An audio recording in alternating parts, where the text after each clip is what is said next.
The Count of Monte Cristo by Alexandre Dumas. Chapter 1. Marseilles, the Arrival. On the 24th of February, 1815, the lookout at Notre-Dame de la Garde signaled the three-master, the Pharaon from Smyrna, Trieste, and Naples. As usual, a pilot put off immediately, and rounding the Château d'If, got on board the vessel between Cape Morgiou and Rion Island. Immediately, and according to custom, the ramparts of Fort Saint-Jean were covered with spectators. It is always an event at Marseilles for a ship to come into port, especially when this ship, like the Pharaon, has been built, rigged, and laden at the old Fosse docks, and belongs to an owner of the city.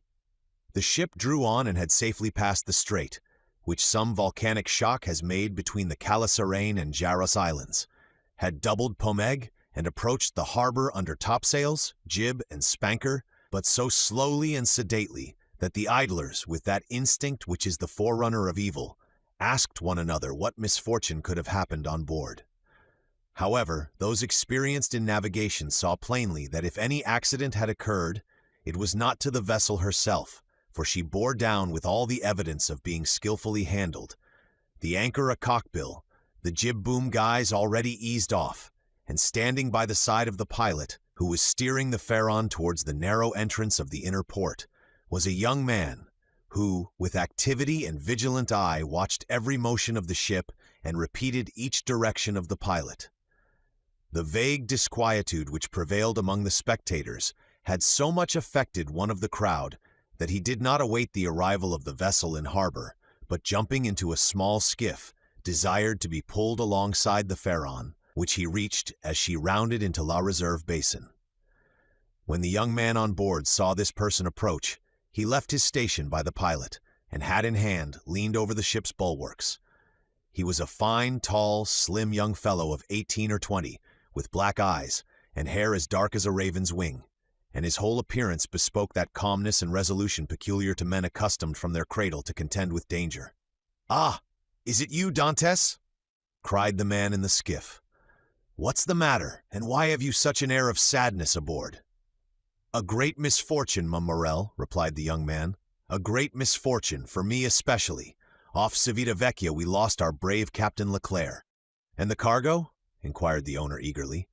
"Is all safe, Morel, and I think you will be satisfied on that head. But poor Captain Leclerc—" "What happened to him?" asked the owner with an air of considerable resignation. "What happened to the worthy captain? He died? Fell into the sea? No, sir, he died of brain fever in dreadful agony."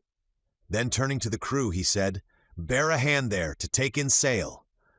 All hands obeyed, and at once the 8 or 10 seamen who composed the crew sprang to their respective stations at the spanker brails and outhaul, topsail sheets and halyards, the jib downhaul, and the topsail clewlines and buntlines.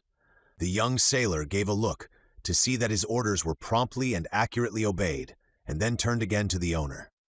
"And how did this misfortune occur?" inquired the latter, resuming the interrupted conversation. "Alas, sir, in the most unexpected manner. After a long talk with the harbor master, Captain Leclerc left Naples greatly disturbed in mind. In 24 hours he was attacked by a fever and died 3 days afterwards.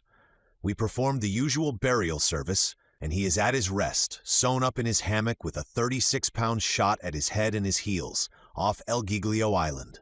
We bring to his widow his sword and cross of honor.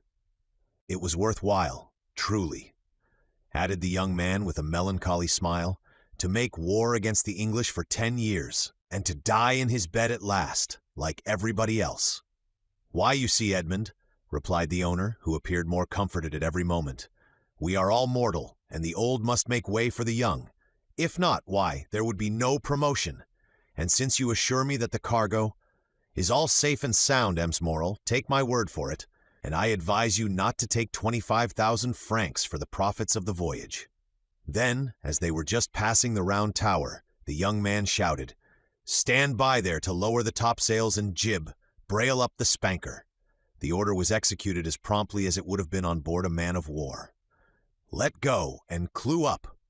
At this last command all the sails were lowered, and the vessel moved almost imperceptibly onwards. "Now, if you will come on board, M. Morel," said Dantes, observing the owner's impatience.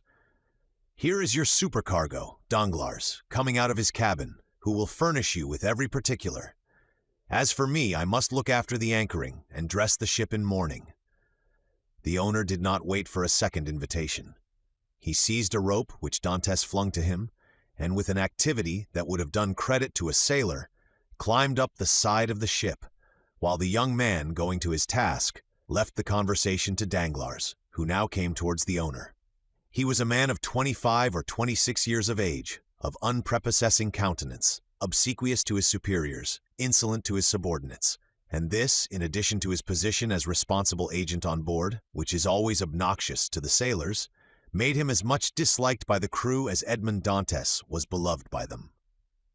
"Well, Meme Morel," said Danglars, "you have heard of the misfortune that has befallen us?" "Yes, yes, poor Captain Leclerc. He was a brave and an honest man, and a first-rate seaman, one who had seen long and honorable service, as became a man charged with the interests of a house so important as that of Morel and Son," replied Danglars.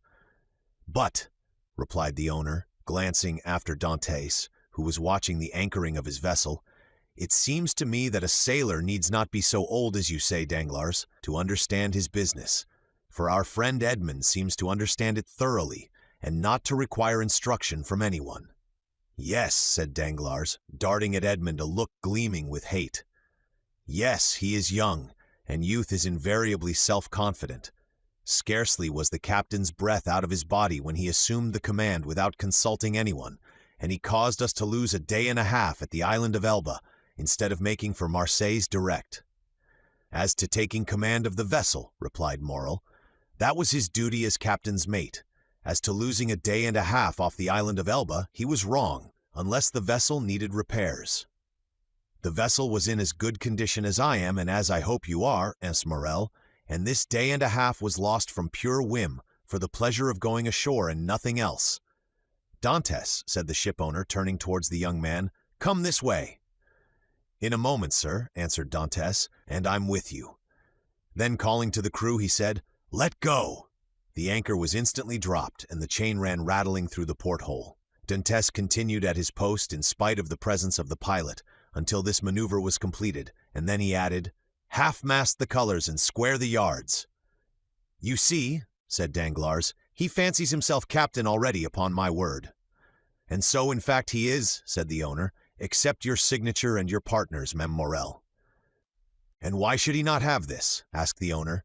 "He is young, it is true, but he seems to me a thorough seaman and of full experience." A cloud passed over Danglars' brow. "Your pardon, M. Morel," said Dantes, approaching. "The vessel now rides at anchor, and I am at your service. You hailed me, I think?" Danglars retreated a step or two. "I wish to inquire why you stopped at the island of Elba." "I do not know, sir. It was to fulfill the last instructions of Captain Leclerc, who, when dying, gave me a packet for Marshal Bertrand." "Then did you see him, Edmond?" "Who? The Marshal?" "Yes." Morel looked around him, and then drawing Dantes on one side, he said suddenly, "And how is the Emperor?" "Very well, as far as I could judge from the sight of him." "You saw the Emperor, then?" "He entered the Marshal's apartment while I was there." "And you spoke to him?" "Why, it was he who spoke to me, sir," said Dantes with a smile. "And what did he say to you?" "Asked me questions about the vessel, the time she left Marseilles, the course she had taken, and what was her cargo. I believe, if she had not been laden and I had been her master, he would have bought her. But I told him I was only mate, and that she belonged to the firm of Morel and Son." "Ah, yes," he said, "I know them. The Morels have been shipowners from father to son, and there was a Morel who served in the same regiment with me when I was in garrison at Valence." "Pardieu, and that is true," cried the owner, greatly delighted. "And that was Policar Morel, my uncle, who was afterwards a captain. Dantes, you must tell my uncle that the Emperor remembered him, and you will see it will bring tears into the old soldier's eyes. Come, come," continued he, patting Edmond's shoulder kindly, "you did very right, Dantes, to follow Captain Leclerc's instructions and touch at Elba, although if it were known that you had conveyed a packet to the Marshal and had conversed with the Emperor, it might bring you into trouble." "How could that bring me into trouble, sir?" asked Dantes. "For I did not even know of what I was the bearer, and the Emperor merely made such inquiries as he would of the first comer.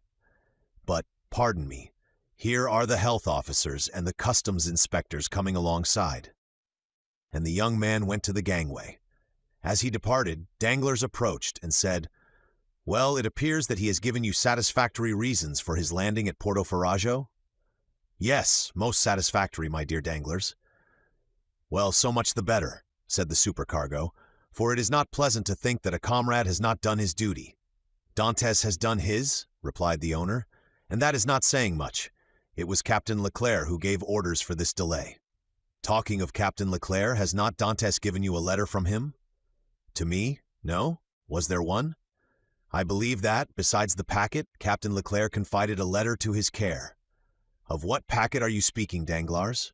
"Why, that which Dantès left at Porto Ferrajo." "How do you know he had a packet to leave at Porto Ferrajo?" Danglars turned very red. "I was passing close to the door of the captain's cabin, which was half open, and I saw him give the packet and letter to Dantès." "He did not speak to me of it," replied the ship-owner, "but if there be any letter he will give it to me." Danglars reflected for a moment.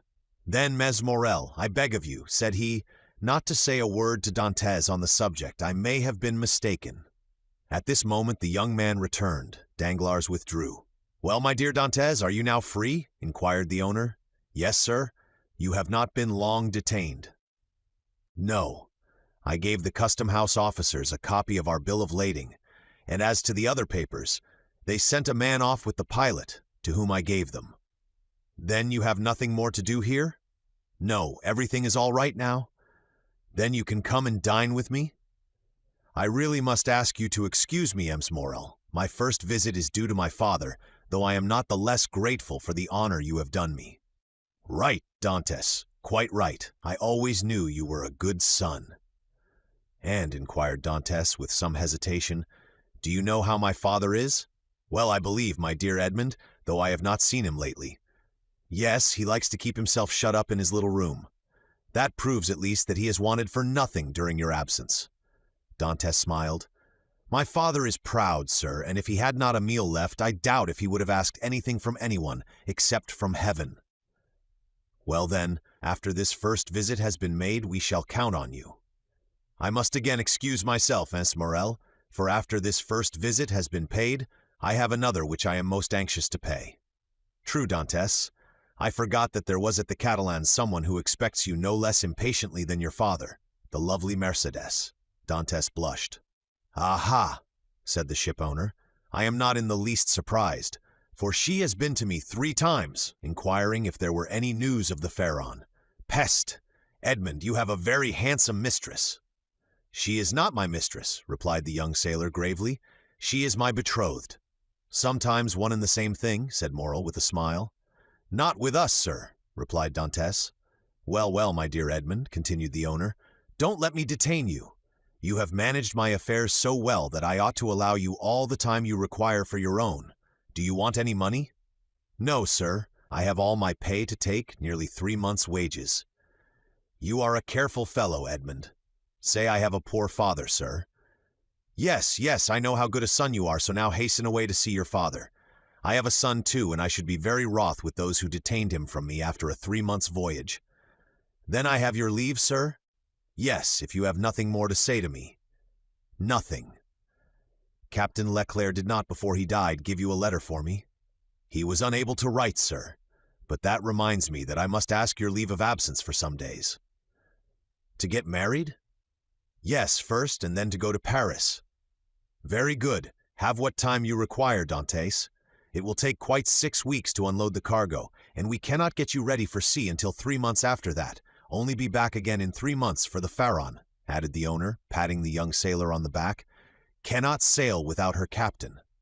"Without her captain!" cried Dantès, his eyes sparkling with animation. "Pray mind what you say, for you are touching on the most secret wishes of my heart. Is it really your intention to make me captain of the Pharaon?" "If I were sole owner, we'd shake hands on it now, my dear Dantès, and call it settled. But I have a partner, and you know the Italian proverb, chi ha compagno ha padrona. He who has a partner has a master. But the thing is at least half done, as you have 1 out of 2 votes. Rely on me to procure you the other. I will do my best." "Ah, Morel," exclaimed the young seaman with tears in his eyes, and grasping the owner's hand. Morel, I thank you in the name of my father and of Marseilles. That's all right, Edmund. There's a providence that watches over the deserving. Go to your father, go and see Marseilles, and afterwards come to me. Shall I row you ashore? No, thank you. I shall remain and look over the accounts with Danglars. Have you been satisfied with him this voyage? That is according to the sense you attach to the question, sir. Do you mean, is he a good comrade? No, for I think he never liked me since the day when I was silly enough, after a little quarrel we had, to propose to him to stop for 10 minutes at the island of Monte Cristo to settle the dispute, a proposition which I was wrong to suggest, and he quite right to refuse. If you mean as responsible agent when you ask me the question, I believe there is nothing to say against him, and that you will be content with the way in which he has performed his duty. But tell me, Dantès, if you had command of the Pharaon, should you be glad to see Danglars remain? Captain or mate, Morel, I shall always have the greatest respect for those who possess the owner's confidence. That's right, Dantès. I see you are a thoroughly good fellow and will detain you no longer. Go, for I see how impatient you are. Then I have leave? Go, I tell you. May I have the use of your skiff? Certainly. Then for the present, Morel, farewell, and 1,000 thanks. I hope soon to see you again, my dear Edmund. Good luck to you. The young sailor jumped into the skiff and sat down in the stern sheets with the order that he be put ashore at La Canebière. The two oarsmen bent to their work, and the little boat glided away as rapidly as possible in the midst of the 1,000 vessels which choke up the narrow way which leads between the two rows of ships from the mouth of the harbor to the Quai d'Orléans. The shipowner, smiling, followed him with his eyes until he saw him spring out on the quay and disappear in the midst of the throng, which from 5 o'clock in the morning until 9 o'clock at night swarms in the famous street of La Canebière, a street of which the modern Phocians are so proud that they say with all the gravity in the world, and with that accent which gives so much character to what is said, if Paris had La Canebière, Paris would be a second Marseilles. On turning round, the owner saw Danglars behind him, apparently awaiting orders, but in reality also watching the young sailor. But there was a great difference in the expression of the two men who thus followed the movements of Edmond Dantès. Chapter 2. Father and Son. We will leave Danglars struggling with the demon of hatred and endeavoring to insinuate in the ear of the ship-owner some evil suspicions against his comrade, and follow Dantès, who, after having traversed La Canebière, took the Rue de Noailles, and entering a small house on the left of the Allée de Meilhan, rapidly ascended 4 flights of a dark staircase, holding the baluster with one hand, while with the other he repressed the beatings of his heart, and paused before a half-open door, from which he could see the whole of a small room. This room was occupied by Dantès' father. The news of the arrival of the Pharaon had not yet reached the old man, who, mounted on a chair, was amusing himself by training with trembling hand the nasturtiums and sprays of clematis that clambered over the trellis at his window. Suddenly he felt an arm thrown around his body, and a well-known voice behind him exclaimed, "Father! Dear father!" The old man uttered a cry and turned round. Then, seeing his son, he fell into his arms, pale and trembling. "What ails you, my dearest father? Are you ill?" inquired the young man, much alarmed. "No, no, my dear Edmund, my boy, my son, no. But I did not expect you, and joy, the surprise of seeing you so suddenly.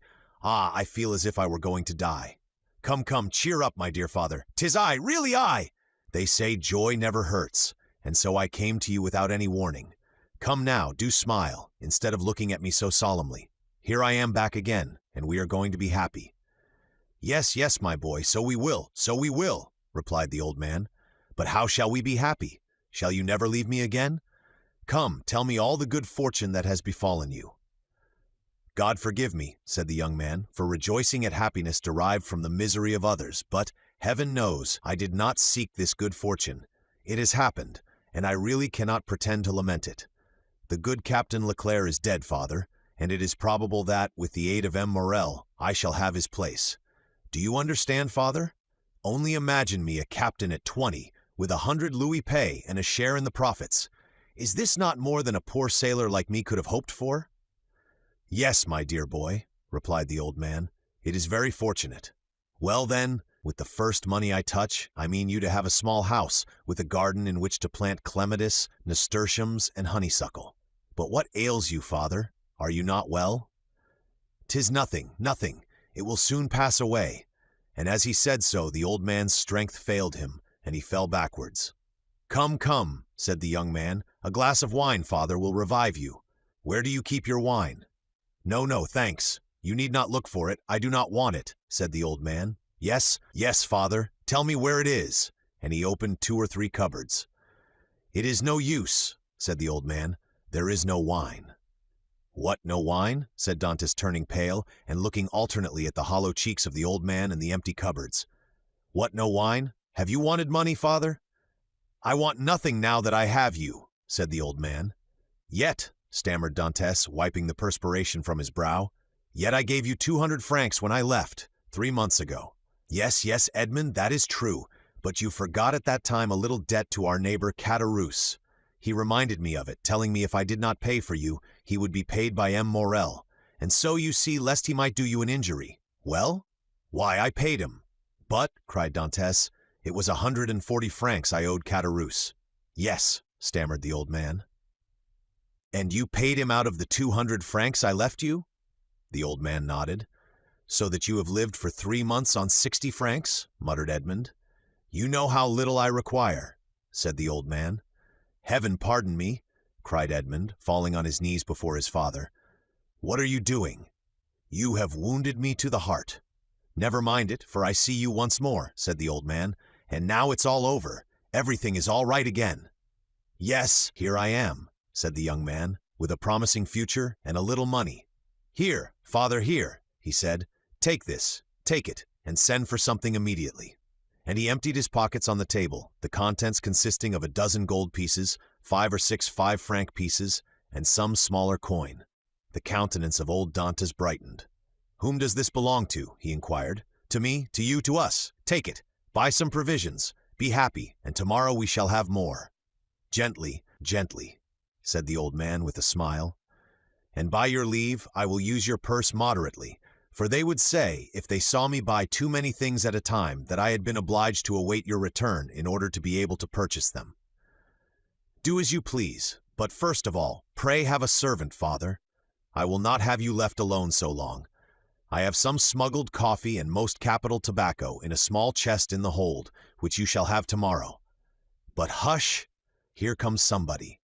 'Tis Château, who has heard of your arrival, and no doubt comes to congratulate you on your fortunate return." "Ah, lips that say one thing, while the heart thinks another," murmured Edmond. "But never mind, he is a neighbor who has done us a service on a time, so he's welcome." As Edmond paused, the black and bearded head of Château appeared at the door. He was a man of 25 or 6, and held a piece of cloth, which, being a tailor, he was about to make into a coat lining. "What, is it you, Edmond, back again?" said he, with a broad Marseilles accent, and a grin that displayed his ivory-white teeth. "Yes, as you see, neighbor Château, and ready to be agreeable to you in any and every way," replied Dantes, but ill concealing his coldness under this cloak of civility. "Thanks, thanks, but fortunately I do not want for anything, and it chances that at times there are others who have need of me." Dantes made a gesture. "I do not allude to you, my boy. No, no. I lent you money, and you returned it. That's like good neighbors, and we are quits." "We are never quits with those who oblige us," was Dantes' reply, "for when we do not owe them money, we owe them gratitude." "What's the use of mentioning that? What is done is done. Let us talk of your happy return, my boy. I had gone on the quay to match a piece of mulberry cloth, when I met friend Danglars. "You at Marseilles?" "Yes," says he. "I thought you were at Smyrna." "I was, but am now back again." "And where is the dear boy, our little Edmond?" "Why, with his father, no doubt," replied Danglars. "And so I came," added Château, "as fast as I could to have the pleasure of shaking hands with a friend." "Worthy Château," said the old man, "he is so much attached to us." "Yes, to be sure I am. I love and esteem you, because honest folks are so rare. But it seems you have come back rich, my boy," continued the tailor, looking askance at the handful of gold and silver which Dantes had thrown on the table. The young man remarked the greedy glance which shone in the dark eyes of his neighbor. He said negligently, "This money is not mine."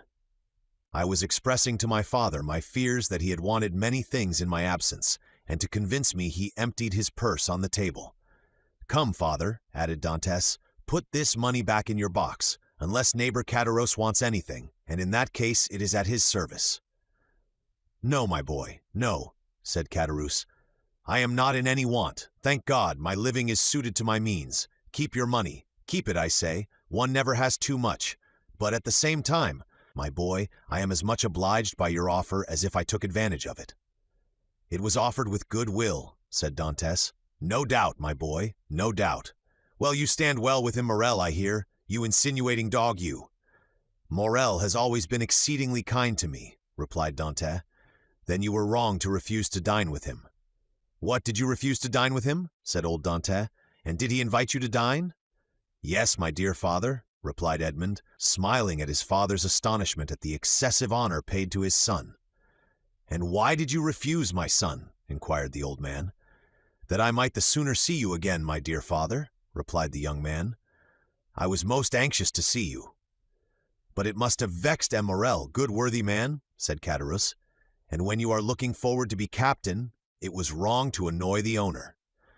"But I explained to him the cause of my refusal," replied Dantes, "and I hope he fully understood it." "Yes, but to be captain one must do a little flattery to one's patrons." "I hope to be captain without that," said Dantes. "So much the better, so much the better. Nothing will give greater pleasure to all your old friends, and I know one down there behind the St. Nicholas Citadel who will not be sorry to hear it." "Mercédès?" said the old man. "Yes, my dear father, and with your permission, now I have seen you, and know you are well and have all you require, I will ask your consent to go and pay a visit to the Catalans." "Go, my dear boy," said old Dantes, "and heaven bless you and your wife, as it has blessed me and my son." "His wife!" said Caderousse. "Why, how fast you go on, Father Dantes. She is not his wife yet, as it seems to me." "No, but according to all probability she soon will be," replied Edmund. "Yes, yes," said Caderousse, "but you were right to return as soon as possible, my boy." "And why?" "Because Mercédès is a very fine girl, and fine girls never lack followers. She particularly has them by dozens." "Really?" answered Edmund with a smile which had in it traces of slight uneasiness. "Ah, yes," continued Caderousse, "and capital offers too, but you know, you will be captain, and who could refuse you then?" "Meaning to say," replied Dantes with a smile which but ill concealed his trouble, "that if I were not a captain—" said Caderousse, shaking his head. "Come, come," said the sailor, "I have a better opinion than you of women in general, and of Mercédès in particular, and I am certain that, captain or not, she will remain ever faithful to me." "So much the better, so much the better," said Caderousse. "When one is going to be married, there is nothing like implicit confidence. But never mind that, my boy. Go and announce your arrival, and let her know all your hopes and prospects." "I will go directly," was Edmund's reply, and embracing his father and nodding to Caderousse, he left the apartment. Caderousse lingered for a moment, then taking leave of old Dantes, he went downstairs to rejoin Danglars, who awaited him at the corner of the Rue Senac. "Well," said Danglars, "did you see him?" "I have just left him," answered Caderousse. "Did he allude to his hope of being captain?" "He spoke of it as a thing already decided." "Indeed," said Danglars, "he is in too much hurry, it appears to me. Why, it seems M. Morel has promised him the thing?" "So that he is quite elated about it?" "Why, yes, he is actually insolent over the matter, has already offered me his patronage as if he were a grand personage, and proffered me a loan of money as though he were a banker." "Which you refused?" "Most assuredly, although I might easily have accepted it, for it was I who put into his hands the first silver he ever earned. But now M. Dantes has no longer any occasion for assistance. He is about to become a captain." "Pooh," said Danglars, "he is not one yet." "Ma foi, it will be as well if he is not," answered Caderousse, "for if he should be, there will be really no speaking to him." "If we choose," replied Danglars, "he will remain what he is, and perhaps become even less than he is." "What do you mean?" Nothing, I was speaking to myself. And is he still in love with the Catalan? Over head and ears, but unless I am much mistaken, there will be a storm in that quarter. Explain yourself. Why should I? It is more important than you think, perhaps. You do not like Dantes. I never like upstarts. Then tell me all you know about the Catalan. I know nothing for certain. Only I have seen things which induce me to believe, as I told you, that the future captain will find some annoyance in the vicinity of the Vieilles Infirmeries. What have you seen? Come, tell me. Well, every time I have seen Mercedes come into the city, she has been accompanied by a tall, strapping, black-eyed Catalan with a red complexion, brown skin, and fierce air, whom she calls cousin. Really? And you think this cousin pays her attentions? I only suppose so. What else can a strapping chap of 21 mean with a fine wench of 17? And you say that Dantes has gone to the Catalans? He went before I came down. Let us go the same way. We will stop at La Reserve, and we can drink a glass of La Malgue whilst we wait for news. Come along, said Caderousse, but you pay the score. Of course, replied Danglars, and going quickly to the designated place, they called for a bottle of wine and 2 glasses. Père Pamphile had seen Dantes pass not 10 minutes before, and assured that he was at the Catalans. They sat down under the budding foliage of the planes and sycamores, in the branches of which the birds were singing their welcome to one of the first days of spring. Chapter 3.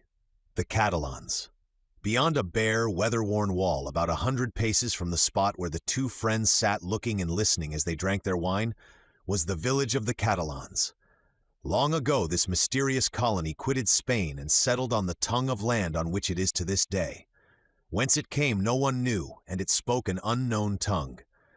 One of its chiefs, who understood Provençal, begged the commune of Marseilles to give them this bare and barren promontory, where, like the sailors of old, they had run their boats ashore. The request was granted, and 3 months afterwards, around the 12 or 15 small vessels which had brought these gypsies of the sea, a small village sprang up. This village, constructed in a singular and picturesque manner, half Moorish, half Spanish, still remains, and is inhabited by descendants of the first comers, who speak the language of their fathers. For 3 or 4 centuries, they have remained upon this small promontory, on which they had settled like a flight of seabirds, without mixing with the Marseillais population, intermarrying, and preserving their original customs and the costume of their mother country as they have preserved its language. Our readers will follow us along the only street of this little village and enter with us one of the houses, which is sunburned to the beautiful dead-leaf color peculiar to the buildings of the country, and within coated with whitewash like a Spanish posada.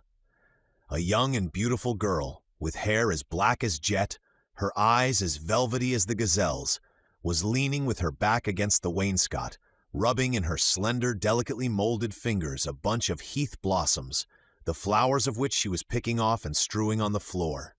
Her arms, bare to the elbow, brown and modeled after those of the Arlesian Venus, moved with a kind of restless impatience, and she tapped the earth with her arched and supple foot, so as to display the pure and full shape of her well-turned leg, in its red cotton, gray and blue clocked stocking. At 3 paces from her, seated in a chair which he balanced on 2 legs, leaning his elbow on an old worm-eaten table, was a tall young man of 20, or 22, who was looking at her with an air in which vexation and uneasiness were mingled. He questioned her with his eyes, but the firm and steady gaze of the young girl controlled his look. "You see, Mercedes," said the young man, "here is Easter come round again. Tell me, is this the moment for a wedding? I have answered you 100 times, Fernand, and really you must be very stupid to ask me again. Well, repeat it, I beg of you, that I may at last believe it. Tell me for the 100th time that you refuse my love, which had your mother's sanction. Make me understand once for all that you are trifling with my happiness, that my life or death are nothing to you. Ah, to have dreamed for 10 years of being your husband, Mercedes, and to lose that hope, which was the only stay of my existence." "At least it was not I who ever encouraged you in that hope, Fernand," replied Mercedes. "You cannot reproach me with the slightest coquetry. I have always said to you I love you as a brother, but do not ask from me more than sisterly affection, for my heart is another's. Is not this true, Fernand?" "Yes, that is very true, Mercédès," replied the young man. "Yes, you have been cruelly frank with me, but do you forget that it is among the Catalans a sacred law to intermarry?" "You mistake, Fernand. It is not a law, but merely a custom, and I pray of you do not cite this custom in your favor. You are included in the conscription, Fernand, and are only at liberty on sufferance, liable at any moment to be called upon to take up arms. Once a soldier, what would you do with me? A poor orphan, forlorn, without fortune, with nothing but a half-ruined hut and a few ragged nets, the miserable inheritance left by my father to my mother, and by my mother to me. She has been dead a year, and you know, Fernand, I have subsisted almost entirely on public charity. Sometimes you pretend I am useful to you, and that is an excuse to share with me the produce of your fishing, and I accept it, Fernand, because you are the son of my father's brother, because we were brought up together, and still more because it would give you so much pain if I refuse. But I feel very deeply that this fish which I go and sell, and with the produce of which I buy the flax I spin, I feel very keenly, Fernand, that this is charity. And if it were, Mercédès, poor and lone as you are, you suit me as well as the daughter of the first shipowner or the richest banker of Marseilles. What do such as we desire but a good wife and careful housekeeper, and where can I look for these better than in you?" "Fernand," answered Mercédès, shaking her head, "a woman becomes a bad manager, and who shall say she will remain an honest woman when she loves another man better than her husband? Rest content with my friendship, for I say once more that is all I can promise, and I will promise no more than I can bestow." "I understand," replied Fernand. "You can endure your own wretchedness patiently, but you are afraid to share mine. Well, Mercédès, beloved by you, I would tempt fortune, you would bring me good luck, and I should become rich. I could extend my occupation as a fisherman, might get a place as clerk in a warehouse, and become in time a dealer myself. You could do no such thing, Fernand. You are a soldier, and if you remain at the Catalans, it is because there is no war. So remain a fisherman, and contented with my friendship, as I cannot give you more." "Well, I will do better, Mercédès. I will be a sailor. Instead of the costume of our fathers, which you despise, I will wear a varnished hat, a striped shirt, and a blue jacket, with an anchor on the buttons. Would not that dress please you?" "What do you mean?" asked Mercédès with an angry glance. "What do you mean? I do not understand you." "I mean, Mercédès, that you are thus harsh and cruel with me, because you are expecting someone who is thus attired. But perhaps he whom you await is inconstant, or if he is not, the sea is so to him." "Fernand," cried Mercédès, "I believed you were good-hearted, and I was mistaken. Fernand, you are wicked to call to your aid jealousy and the anger of God. Yes, I will not deny it, I do await, and I do love him of whom you speak. And if he does not return, instead of accusing him of the inconstancy which you insinuate, I will tell you that he died loving me and me only." The young girl made a gesture of rage. "I understand you, Fernand. You would be revenged on him because I do not love you. You would cross your Catalan knife with his dirk. What end would that answer? To lose you my friendship if he were conquered, and see that friendship changed into hate if you were victor. Believe me, to seek a quarrel with a man is a bad method of pleasing the woman who loves that man. No, Fernand, you will not thus give way to evil thoughts. Unable to have me for your wife, you will content yourself with having me for your friend and sister. And besides," she added, her eyes troubled and moistened with tears, "wait, Fernand. You said just now that the sea was treacherous, and he has been gone 4 months, and during these 4 months there have been some terrible storms."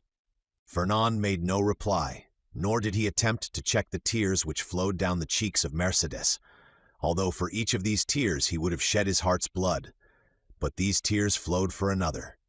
He arose, paced a while up and down the hut, and then, suddenly stopping before Mercédès with his eyes glowing and his hands clenched, "Say, Mercédès," he said, "once for all, is this your final determination?" "I love Edmond Dantès," the young girl calmly replied, "and none but Edmond shall ever be my husband." "And you will always love him? As long as I live?" Fernand let fall his head like a defeated man, heaved a sigh that was like a groan, and then suddenly looking her full in the face with clenched teeth and expanded nostrils said, "But if he is dead, I shall die too. If he has forgotten you." "Mercedes!" called a joyous voice from without. "Mercedes!" "Ah!" exclaimed the young girl, blushing with delight, and fairly leaping in excess of love. "You see he has not forgotten me, for here he is!" And rushing towards the door, she opened it, saying, "Here, Edmund, here I am." Fernand, pale and trembling, drew back like a traveler at the sight of a serpent and fell into a chair beside him. Edmund and Mercedes were clasped in each other's arms. The burning Marseilles sun, which shot into the room through the open door, covered them with a flood of light. At first, they saw nothing around them. Their intense happiness isolated them from all the rest of the world, and they only spoke in broken words, which are the tokens of a joy so extreme that they seem rather the expression of sorrow. Suddenly Edmund saw the gloomy, pale, and threatening countenance of Fernand, as it was defined in the shadow. By a movement for which he could scarcely account to himself, the young Catalan placed his hand on the knife at his belt. "Ah, your pardon," said Dantes, frowning in his turn. "I did not perceive that there were three of us." Then, turning to Mercedes, he inquired, "Who is this gentleman?"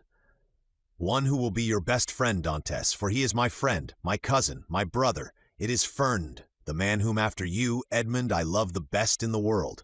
Do you not remember him?" "Yes," said Dantes, and without relinquishing Mercedes's hand clasped in one of his own, he extended the other to the Catalan with a cordial air. But Fernand, instead of responding to this amiable gesture, remained mute and trembling.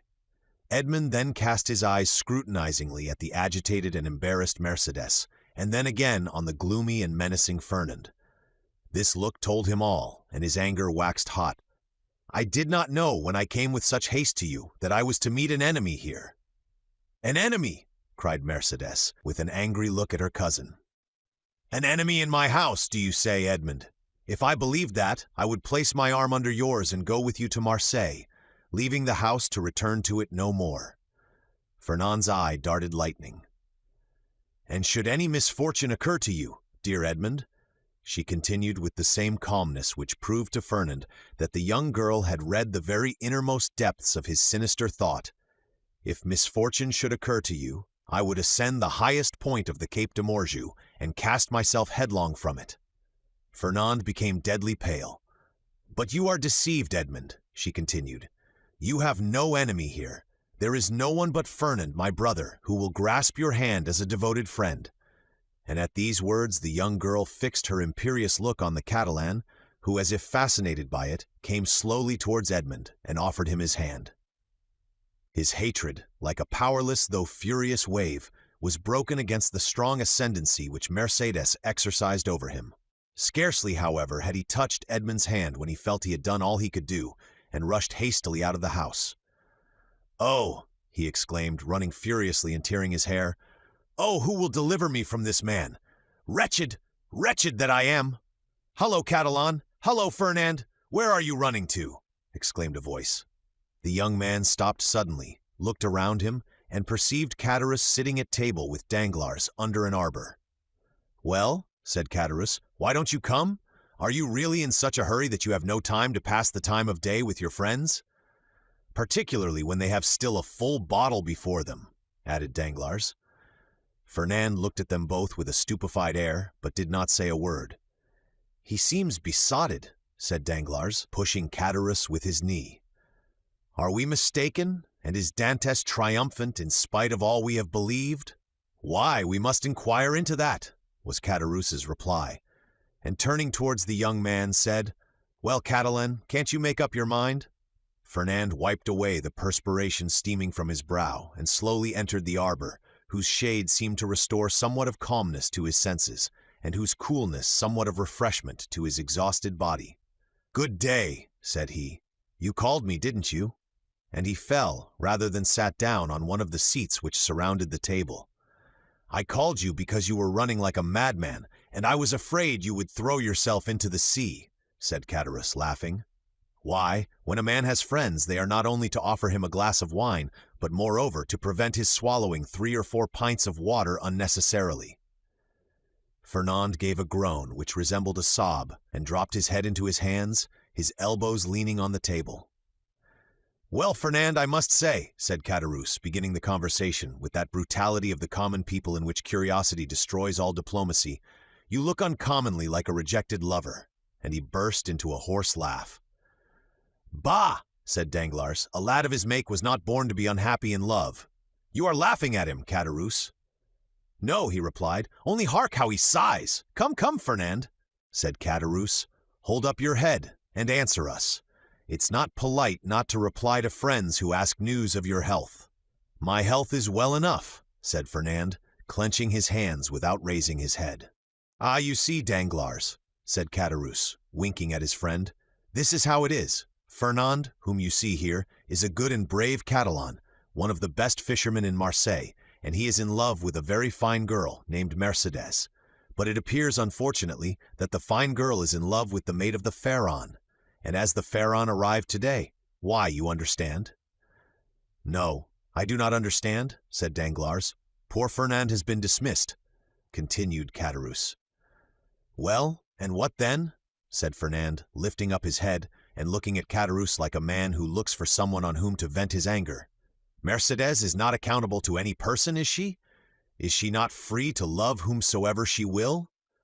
"Oh, if you take it in that sense," said Caderousse, "it is another thing. But I thought you were a Catalan, and they told me the Catalans were not men to allow themselves to be supplanted by a rival. It was even told me that Fernand especially was terrible in his vengeance." Fernand smiled piteously. "A lover is never terrible," he said. "Poor fellow," remarked Danglars, affecting to pity the young man from the bottom of his heart. "Why, you see, he did not expect to see Dantès return so suddenly. He thought he was dead, perhaps, or perchance faithless. These things always come on us more severely when they come suddenly." "Ah, ma foi, under any circumstances," said Caderousse, who drank as he spoke, and on whom the fumes of the wine began to take effect. "Under any circumstances, Fernand is not the only person put out by the fortunate arrival of Dantès. Is he, Danglars?" "No, you are right, and I should say that would bring him ill luck." "Well, never mind," answered Caderousse, pouring out a glass of wine for Fernand, and filling his own for the 8th or 9th time, while Danglars had merely sipped his. "Never mind, in the meantime he marries Mercédès, the lovely Mercédès. At least he returns to do that." During this time Danglars fixed his piercing glance on the young man, on whose heart Caderousse's words fell like molten lead. "And when is the wedding to be?" he asked. "Oh, it is not yet fixed," murmured Fernand. "No, but it will be," said Caderousse, "as surely as Dantès will be captain of the Pharaon. Eh, Danglars?" Danglars shuddered at this unexpected attack, and turned to Caderousse, whose countenance he scrutinized, to try and detect whether the blow was premeditated. But he read nothing but envy in a countenance already rendered brutal and stupid by drunkenness. "Well," said he, filling the glasses, "let us drink to Captain Edmond Dantès, husband of the beautiful Catalane." Caderousse raised his glass to his mouth with unsteady hand, and swallowed the contents at a gulp. Fernand dashed his on the ground. "Eh!" stammered Caderousse. "What do I see down there by the wall in the direction of the Catalans? Look, Fernand, your eyes are better than mine. I believe I see double. You know wine is a deceiver, but I should say it was two lovers walking side by side, and hand in hand. Heaven forgive me, they do not know that we can see them, and they are actually embracing." Danglars did not lose one pang that Fernand endured. "Do you know them, Fernand?" he said. "Yes," was the reply in a low voice. "It is Edmond and Mercédès." "Ah, see there now," said Caderousse, "and I did not recognize them. Hello, Dantès. Hello, lovely damsel. Come this way and let us know when the wedding is to be, for Fernand here is so obstinate he will not tell us." "Hold your tongue, will you?" said Danglars, pretending to restrain Caderousse, who, with the tenacity of drunkards, leaned out of the arbor. "Try to stand upright, and let the lovers make love without interruption. See, look at Fernand, and follow his example. He is well behaved."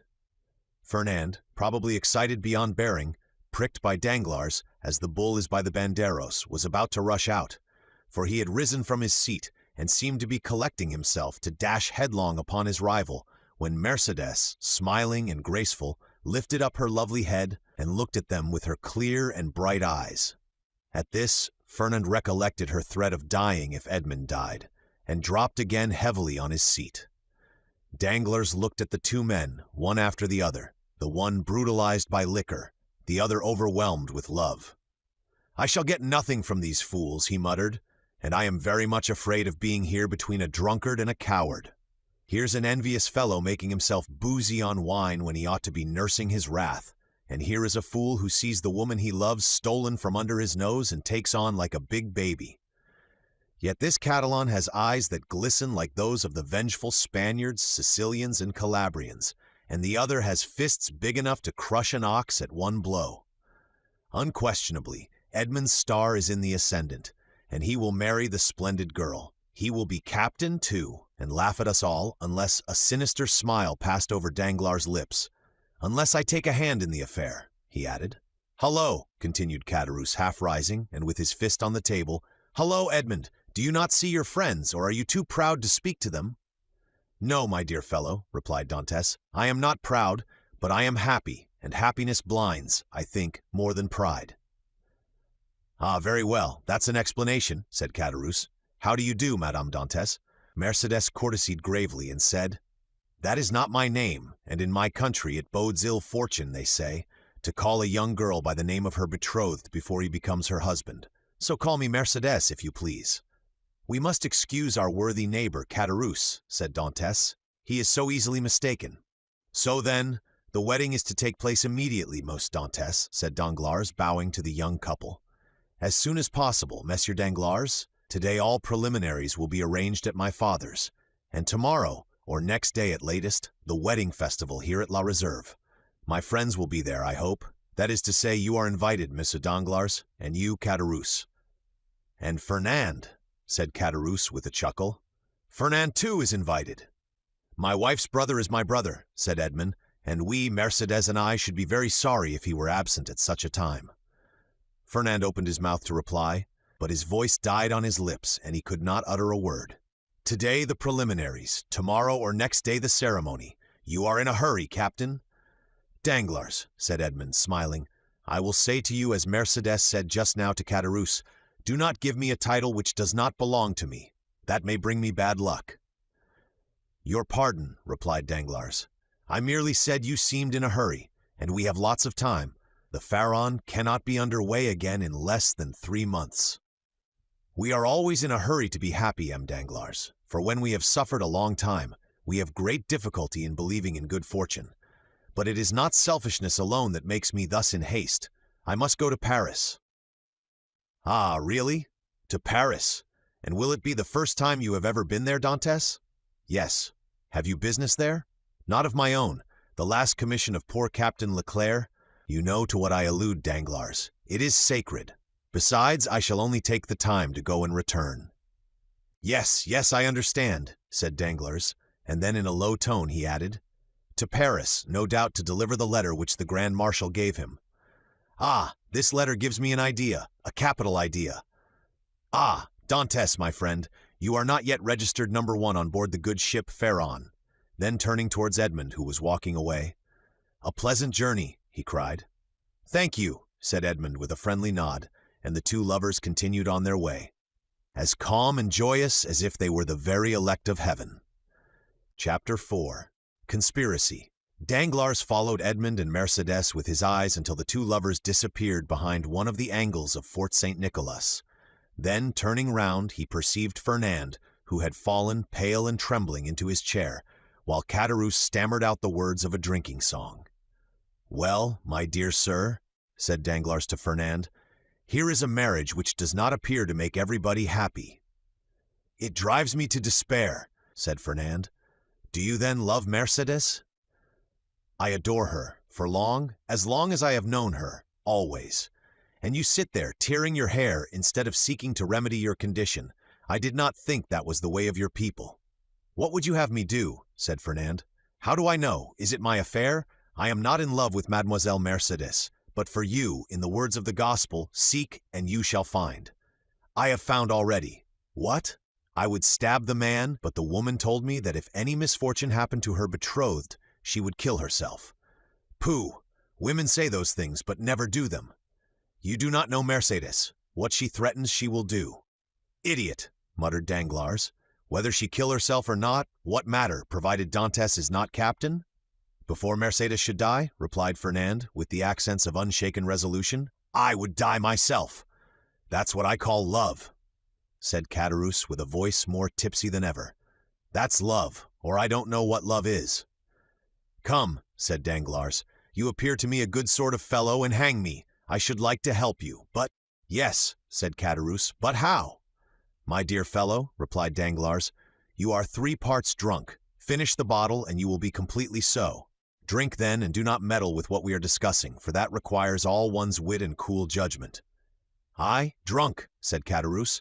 Well, that's a good one. I could drink 4 more such bottles. They are no bigger than cologne flasks. Père Pamphile, more wine. And Caderousse rattled his glass upon the table. You were saying, sir, said Fernand, awaiting with great anxiety the end of this interrupted remark. What was I saying? I forget. This drunken Caderousse has made me lose the thread of my sentence.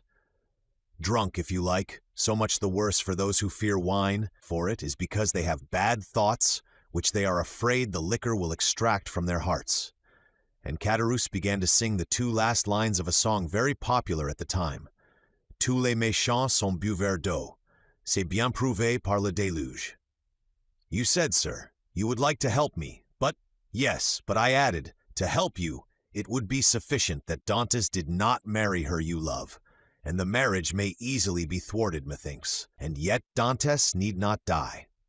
Death alone can separate them, remarked Fernand.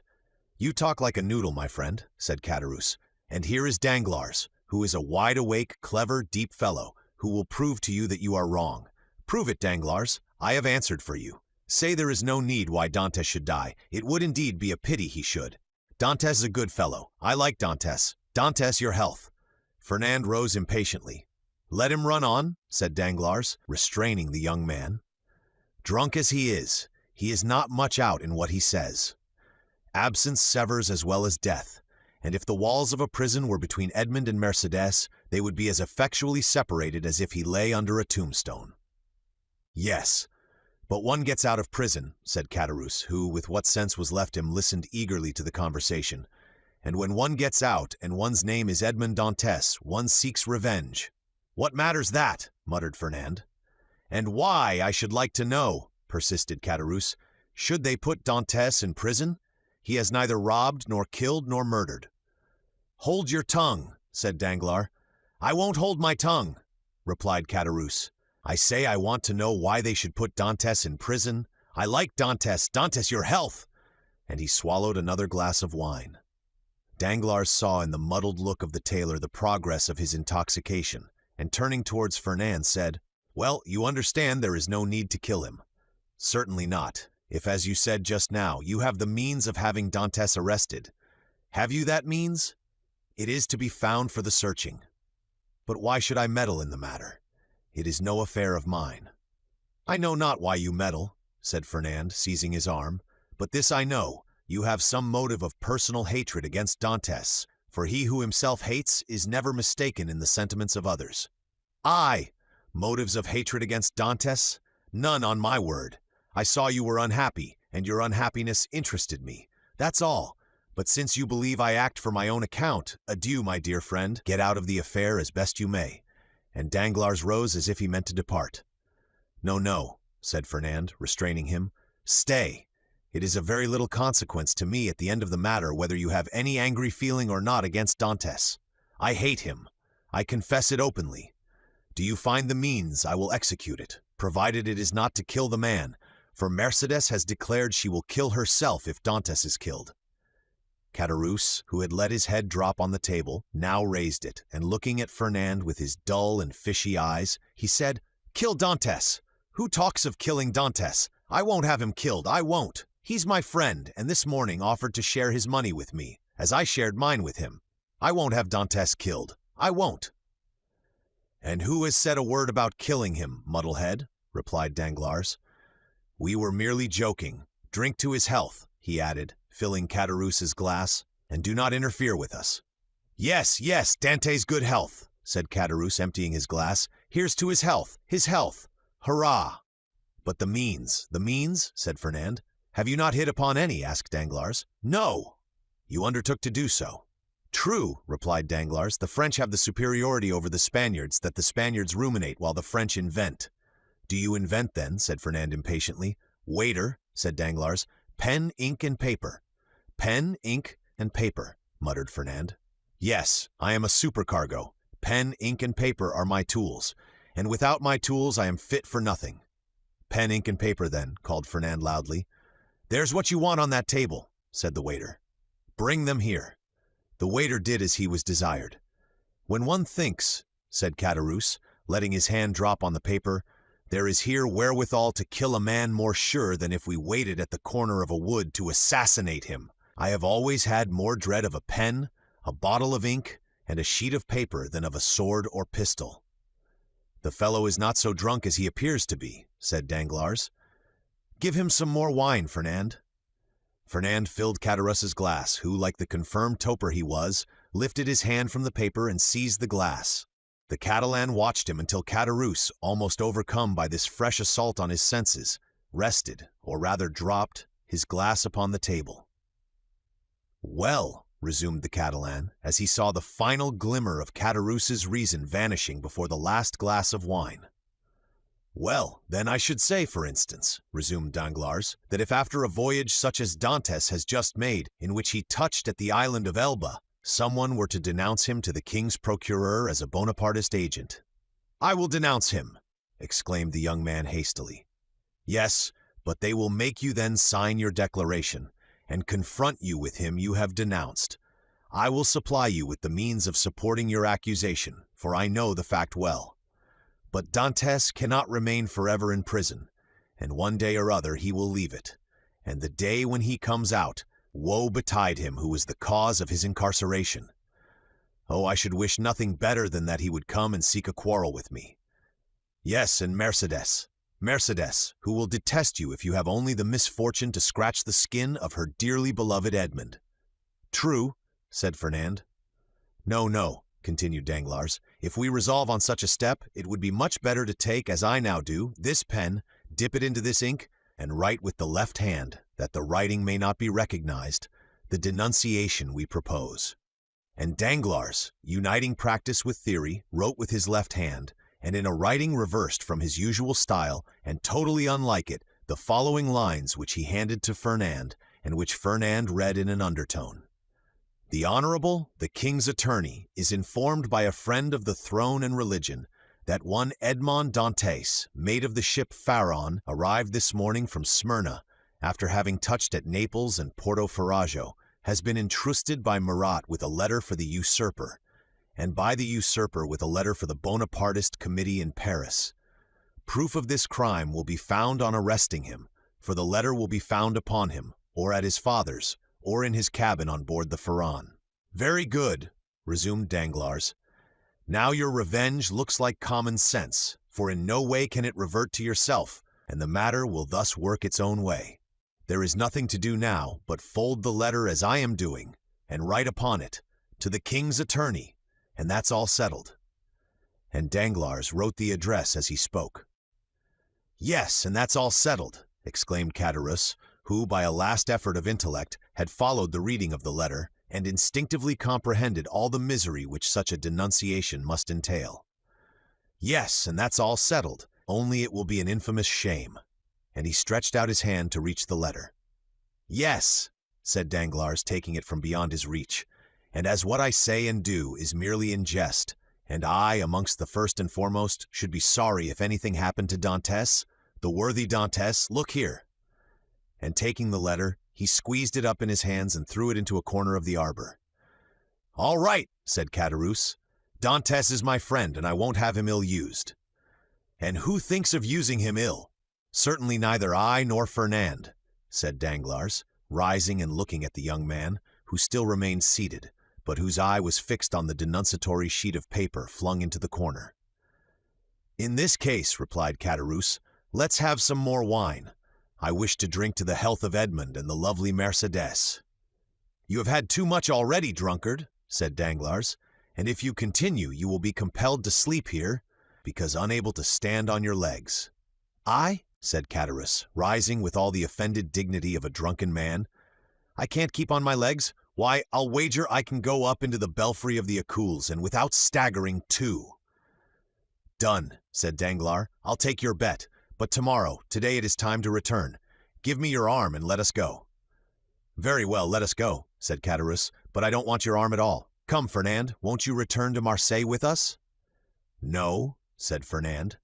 "I shall return to the Catalans." "You're wrong. Come with us to Marseilles. Come along." "I will not."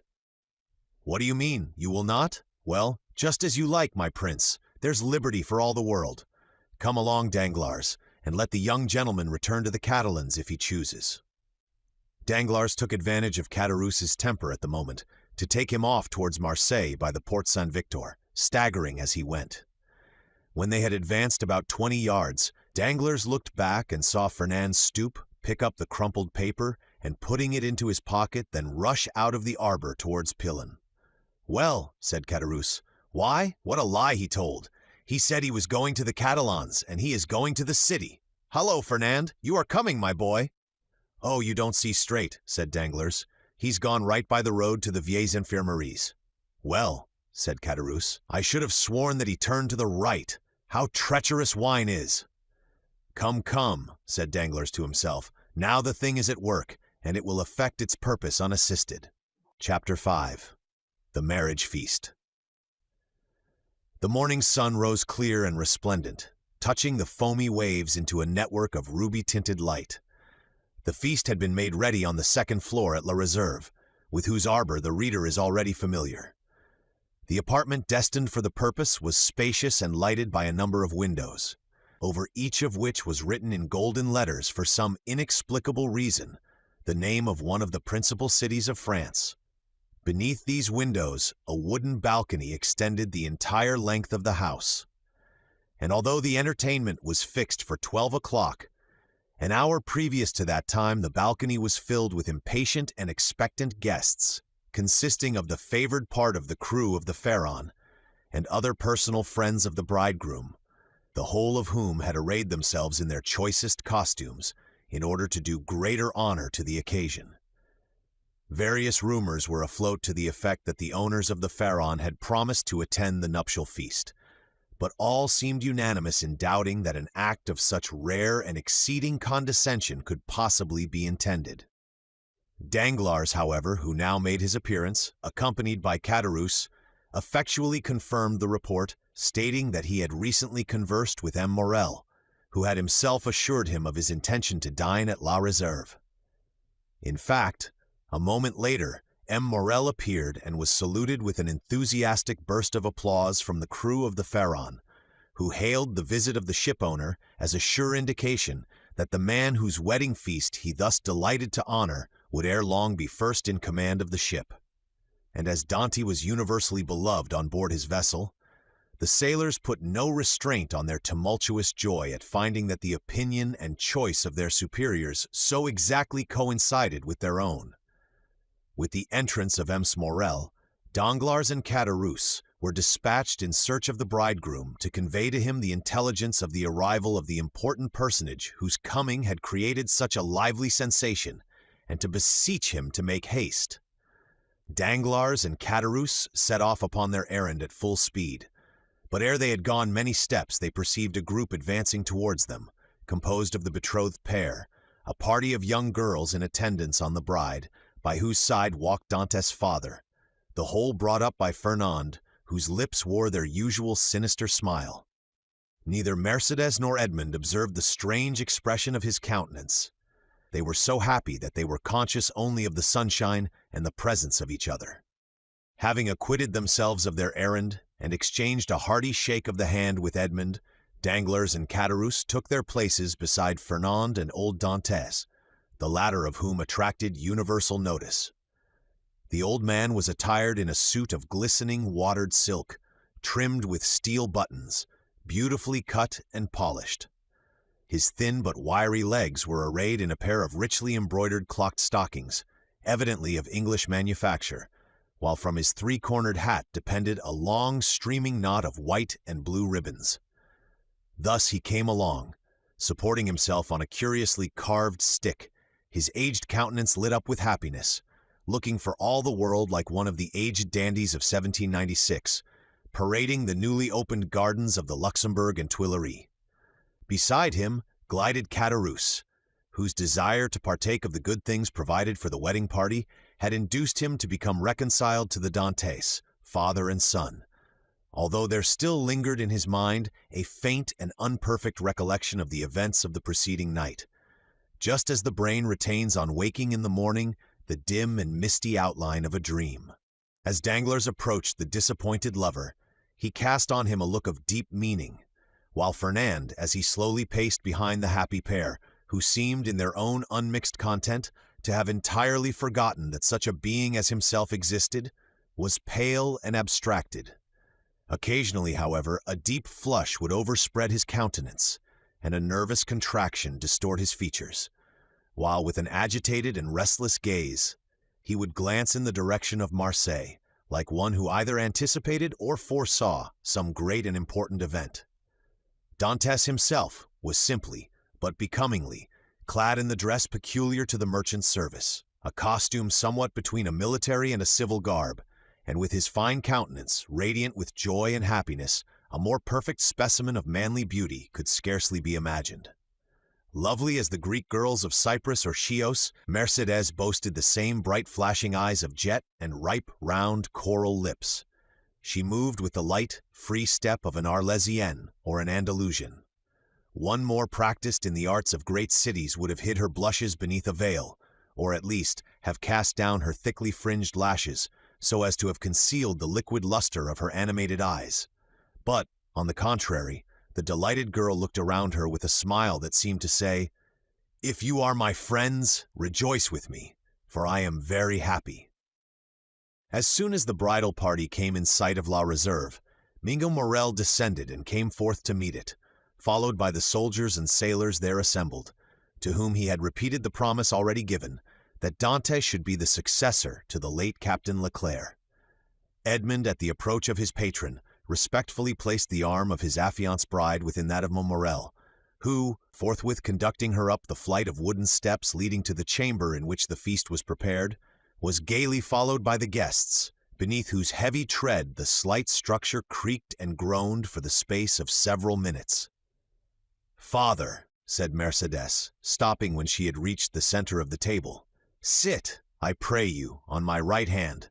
On my left I will place him who has ever been as a brother to me," pointing with a soft and gentle smile to Fernand. But her words and look seemed to inflict the direst torture on him, for his lips became ghastly pale, and even beneath the dark hue of his complexion, the blood might be seen retreating as though some sudden pang drove it back to the heart. During this time, Dantes, at the opposite side of the table, had been occupied in similarly placing his most honored guests. M. Morel was seated at his right hand, Danglars at his left, while at a sign from Edmond, the rest of the company ranged themselves as they found it most agreeable. Then they began to pass around the dusky, piquant Arlesian sausages and lobsters in their dazzling red cuirasses, prawns of large size and brilliant color, the echinus with its prickly outside and dainty morsel within, the clovis, esteemed by the epicures of the South as more than rivaling the exquisite flavor of the oyster, North. All the delicacies, in fact, that are cast up by the wash of waters on the sandy beach, and styled by the grateful fishermen, fruits of the sea. "A pretty silence, truly," said the old father of the bridegroom, as he carried to his lips a glass of wine of the hue and brightness of the topaz, and which had just been placed before Mercédès herself. "Now, would anybody think that this room contained a happy, merry party, who desire nothing better than to laugh and dance the hours away?" "Ah!" sighed Caderousse, "a man cannot always feel happy because he is about to be married." "The truth is," replied Dantes, "that I am too happy for noisy mirth. If that is what you meant by your observation, my worthy friend, you are right. Joy takes a strange effect at times. It seems to oppress us almost the same as sorrow." Danglars looked towards Fernand, whose excitable nature received and betrayed each fresh impression. "Why, what ails you?" asked he of Edmond. "Do you fear any approaching evil? I should say that you are the happiest man alive at this instant." "And that is the very thing that alarms me," returned Dantes. "Man does not appear to me to be intended to enjoy felicity so unmixed. Happiness is like the enchanted palaces we read of in our childhood, where fierce, fiery dragons defend the entrance and approach, and monsters of all shapes and kinds requiring to be overcome ere victory is ours. I own that I am lost in wonder to find myself promoted to an honor of which I feel myself unworthy, that of being the husband of Mercedes." "Nay, nay," cried Caderousse, smiling, "you have not attained that honor yet. Mercedes is not yet your wife. Just assume the tone and manner of a husband, and see how she will remind you that your hour is not yet come." The bride blushed, while Fernand, restless and uneasy, seemed to start at every fresh sound, and from time to time wiped away the large drops of perspiration that gathered on his brow. "Well, never mind that, neighbor Caderousse. It is not worth while to contradict me for such a trifle as that. 'Tis true that Mercedes is not actually my wife, but," added he, drawing out his watch, "in an hour and a half she will be." A general exclamation of surprise ran round the table, with the exception of the elder Dantes, whose laugh displayed the still perfect beauty of his large white teeth. Mercedes looked pleased and gratified, while Fernand grasped the handle of his knife with a convulsive clutch. "In an hour?" inquired Danglars, turning pale. "How is that, my friend?" "Why, thus it is," replied Dantes. "Thanks to the influence of M. Morrel, to whom, next to my father, I owe every blessing I enjoy, every difficulty has been removed. We have purchased permission to waive the usual delay, and at 2:30 the mayor of Marseilles will be waiting for us at the city hall. Now, as 1:15 has already struck, I do not consider I have asserted too much in saying that, in another hour and 30 minutes, Mercedes will have become Madame Dantes." Fernand closed his eyes. A burning sensation passed across his brow, and he was compelled to support himself by the table to prevent his falling from his chair. But in spite of all his efforts, he could not refrain from uttering a deep groan, which, however, was lost amid the noisy felicitations of the company. "Upon my word," cried the old man, "you make short work of this kind of affair. Arrived here only yesterday morning, and married today at 3:00. Commend me to a sailor for going the quick way to work." "But," asked Danglars in a timid tone, "how did you manage about the other formalities? The contract, the settlement?" "The contract," answered Dantes, laughingly. "It didn't take long to fix that. Mercedes has no fortune. I have none to settle on her. So you see, our papers were quickly written out, and certainly do not come very expensive." This joke elicited a fresh burst of applause. "So that what we presume to be merely the betrothal feast turns out to be the actual wedding dinner," said Danglars. "No, no," answered Dantes. "Don't imagine I am going to put you off in that shabby manner. Tomorrow morning I start for Paris. 4 days to go, and the same to return, with 1 day to discharge the commission entrusted to me, is all the time I shall be absent. I shall be back here by the 1st of March, and on the 2nd I give my real marriage feast."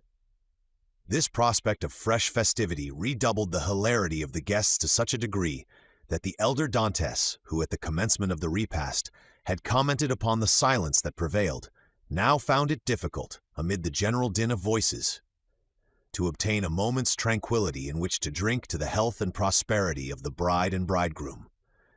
Dantes, perceiving the affectionate eagerness of his father, responded by a look of grateful pleasure, while Mercedes glanced at the clock and made an expressive gesture to Edmond.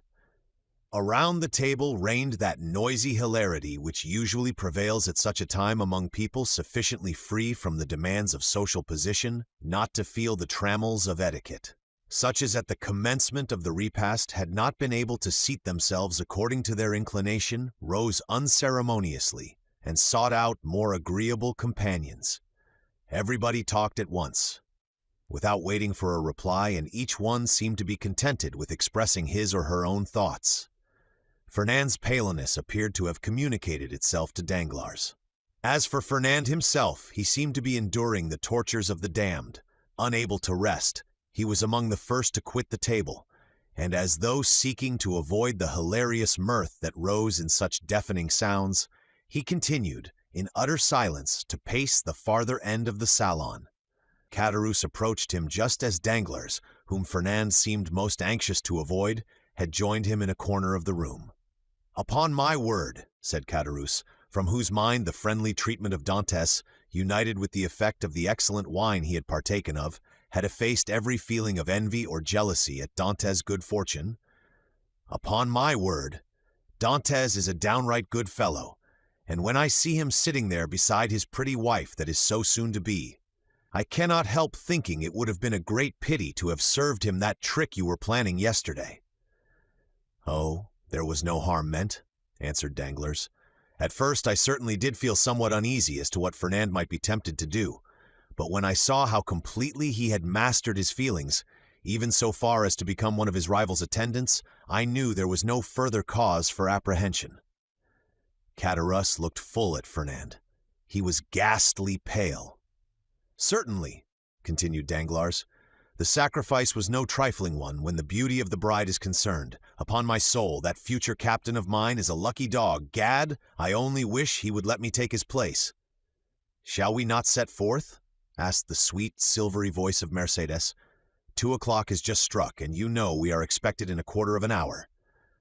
"To be sure, cried Dantès, eagerly quitting the table. "Let us go directly." His words were re-echoed by the whole party with vociferous cheers. At this moment Danglars, who had been incessantly observing every change in Fernand's look and manner, saw him stagger and fall back with an almost convulsive spasm against a seat placed near one of the open windows. At the same instant his ear caught a sort of indistinct sound on the stairs, followed by the measured tread of soldiery, with the clanking of swords and military accoutrements. Then came a hum and buzz as of many voices, so as to deaden even the noisy mirth of the bridal party, among whom a vague feeling of curiosity and apprehension quelled every disposition to talk, and almost instantaneously the most death-like stillness prevailed. The sounds drew nearer. 3 blows were struck upon the panel of the door. The company looked at each other in consternation. "I demand admittance," said a loud voice outside the room, "in the name of the law." As no attempt was made to prevent it, the door was opened, and a magistrate, wearing his official scarf, presented himself, followed by 4 soldiers and a corporal. Uneasiness now yielded to the most extreme dread on the part of those present. "May I venture to inquire the reason of this unexpected visit?" said M. Morrel, addressing the magistrate, whom he evidently knew. "There is doubtless some mistake easily explained." "If it be so," replied the magistrate, "rely upon every reparation being made. Meanwhile, I am the bearer of an order of arrest, and although I most reluctantly perform the task assigned me, it must nevertheless be fulfilled.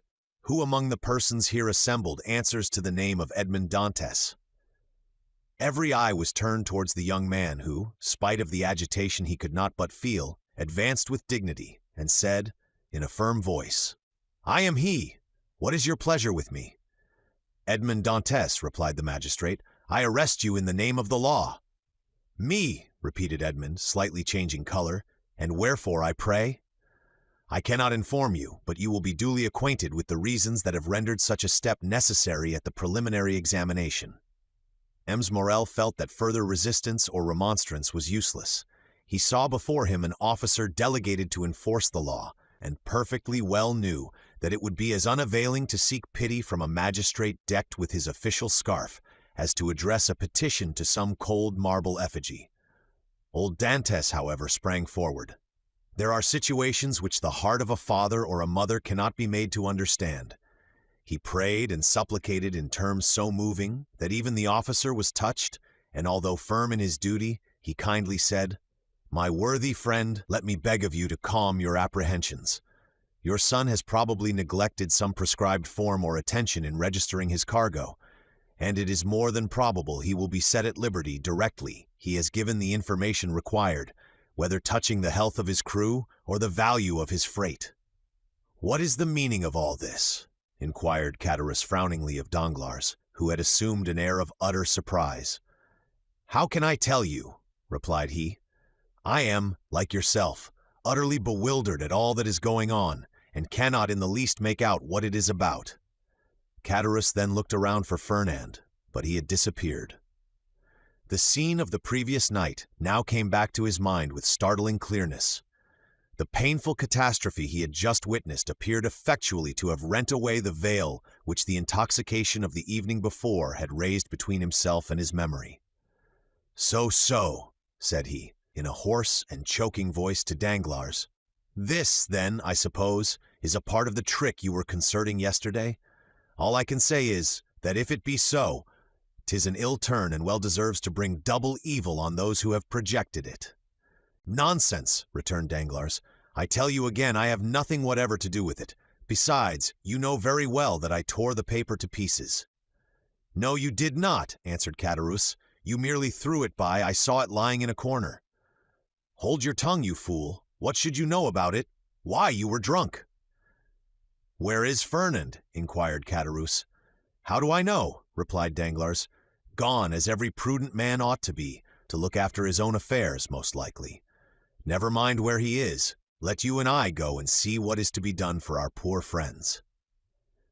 During this conversation, Dantès, after having exchanged a cheerful shake of the hand with all his sympathizing friends, had surrendered himself to the officer sent to arrest him, merely saying, "Make yourselves quite easy, my good fellows. There is some little mistake to clear up, that's all, depend upon it, and very likely I may not have to go so far as the prison to effect that." "Oh, to be sure," responded Danglars, who had now approached the group. "Nothing more than a mistake, I feel quite certain." Dantès descended the staircase, preceded by the magistrate and followed by the soldiers. A carriage awaited him at the door. He got in, followed by 2 soldiers and the magistrate, and the vehicle drove off towards Marseilles. "Adieu, adieu, dearest Edmond," cried Mercédès, stretching out her arms to him from the balcony. The prisoner heard the cry, which sounded like the sob of a broken heart, and leaning from the coach he called out, "Goodbye, Mercédès, we shall soon meet again." Then the vehicle disappeared round one of the turnings of Fort St. Nicholas. "Wait for me here, all of you," cried M. Morrel.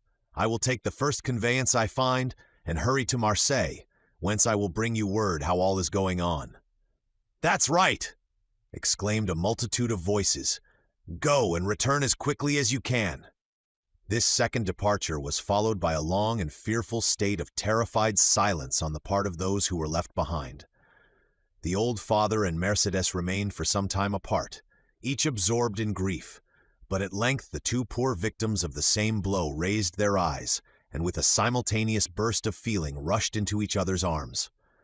Meanwhile Fernand made his appearance, poured out for himself a glass of water with a trembling hand, then hastily swallowing it, went to sit down at the first vacant place, and this was, by mere chance, placed next to the seat on which poor Mercédès had fallen half fainting, when released from the warm and affectionate embrace of old Dantès. Instinctively Fernand drew back his chair. "He is the cause of all this misery, I am quite sure of it," whispered Caderousse, who had never taken his eyes off Fernand, to Danglars. "I don't think so," answered the other. "He's too stupid to imagine such a scheme. I only hope the mischief will fall upon the head of whoever wrought it." "You don't mention those who aided and abetted the deed," said Caderousse. "Surely," answered Danglars, "one cannot be held responsible for every chance arrow shot into the air." "You can indeed, when the arrow lights point downward on somebody's head." Meantime, the subject of the arrest was being canvassed in every different form. "What think you, Danglars," said one of the party, turning towards him, "of this event?" "Why," replied he, "I think it just possible Dantès may have been detected with some trifling article on board ship considered here as contraband." "But how could he have done so without your knowledge, Danglars, since you are the ship's supercargo?" "Why, as for that, I could only know what I was told respecting the merchandise with which the vessel was laden. I know she was loaded with cotton, and that she took in her freight at Alexandria from Pastret's warehouse, and at Smyrna from Pascal's. That is all I was obliged to know, and I beg I may not be asked for any further particulars." "Now I recollect," said the afflicted old father. "My poor boy told me yesterday he had got a small case of coffee and another of tobacco for me." "There you see," exclaimed Danglars. "Now the mischief is out. Depend upon it, the custom-house people went rummaging about the ship in our absence, and discovered poor Dantès' hidden treasures." Mercédès, however, paid no heed to this explanation of her lover's arrest. Her grief, which she had hitherto tried to restrain, now burst out in a violent fit of hysterical sobbing. "Come, come," said the old man. "Be comforted, my poor child. There is still hope." "Hope," repeated Danglars. "Hope," faintly murmured Fernand, but the words seemed to die away on his pale, agitated lips, and a convulsive spasm passed over his countenance. "Good news! Good news!" shouted forth one of the party stationed in the balcony on the lookout. "Here comes Mess Morel back. No doubt now we shall hear that our friend is released." Mercédès and the old man rushed to meet the shipowner and greeted him at the door. He was very pale. "What news?" exclaimed a general burst of voices. "Alas, my friends," replied M. Morel, with a mournful shake of his head, "the thing has assumed a more serious aspect than I expected." "Oh, indeed, sir, he is innocent," sobbed forth Mercédès. "That I believe," answered M. Morel, "but still he is charged." "With what?" inquired the elder Dantès. "With being an agent of the Bonapartist faction." Many of our readers may be able to recollect how formidable such an accusation became in the period at which our story is dated. A despairing cry escaped the pale lips of Mercédès. The old man sank into a chair. "Ah, Danglars," whispered Caderousse, "you have deceived me. The trick you spoke of last night has been played, but I cannot suffer a poor old man or an innocent girl to die of grief through your fault. I am determined to tell them all about it." "Be silent, you simpleton," cried Danglars, grasping him by the arm, "or I will not answer even for your own safety. Who can tell whether Dantès be innocent or guilty? The vessel did touch at Elba, where he quitted it and passed a whole day in the island. Now, should any letters or other documents of a compromising character be found upon him, will it not be taken for granted that all who uphold him are his accomplices?" With the rapid instinct of selfishness, Caderousse readily perceived the solidity of this mode of reasoning. He gazed doubtfully, wistfully on Danglars, and then caution supplanted generosity. "Suppose we wait a while and see what comes of it," said he, casting a bewildered look on his companion. "To be sure," answered Danglars. "Let us wait, by all means. If he be innocent, of course he will be set at liberty. If guilty, why, it is no use involving ourselves in a conspiracy. Let us go, then. I cannot stay here any longer." "With all my heart," replied Danglars, pleased to find the other so tractable. "Let us take ourselves out of the way, and leave things for the present to take their course." After their departure, Fernand, who had now again become the friend and protector of Mercédès, led the girl to her home, while some friends of Dantès conducted his father, nearly lifeless, to the Allée de Meilhan. The rumor of Edmond's arrest as a Bonapartist agent was not slow in circulating throughout the city. "Could you ever have credited such a thing, my dear Danglars?" asked M. Morel, as on his return to the port for the purpose of gleaning fresh tidings of Dantès from Messe de Villefort, the assistant procureur, he overtook his supercargo and Caderousse. "Could you have believed such a thing possible?" "Why, you know I told you," replied Danglars, "that I considered the circumstance of his having anchored at the island of Elba as a very suspicious circumstance." "And did you mention these suspicions to any person beside myself?" "Certainly not," returned Danglars, then added in a low whisper, "You understand that, on account of your uncle, M. Policar Morel, who served under the other government, and who does not altogether conceal what he thinks on the subject, you are strongly suspected of regretting the abdication of Napoleon. I should have feared to injure both Edmond and yourself, had I divulged my own apprehensions to a soul.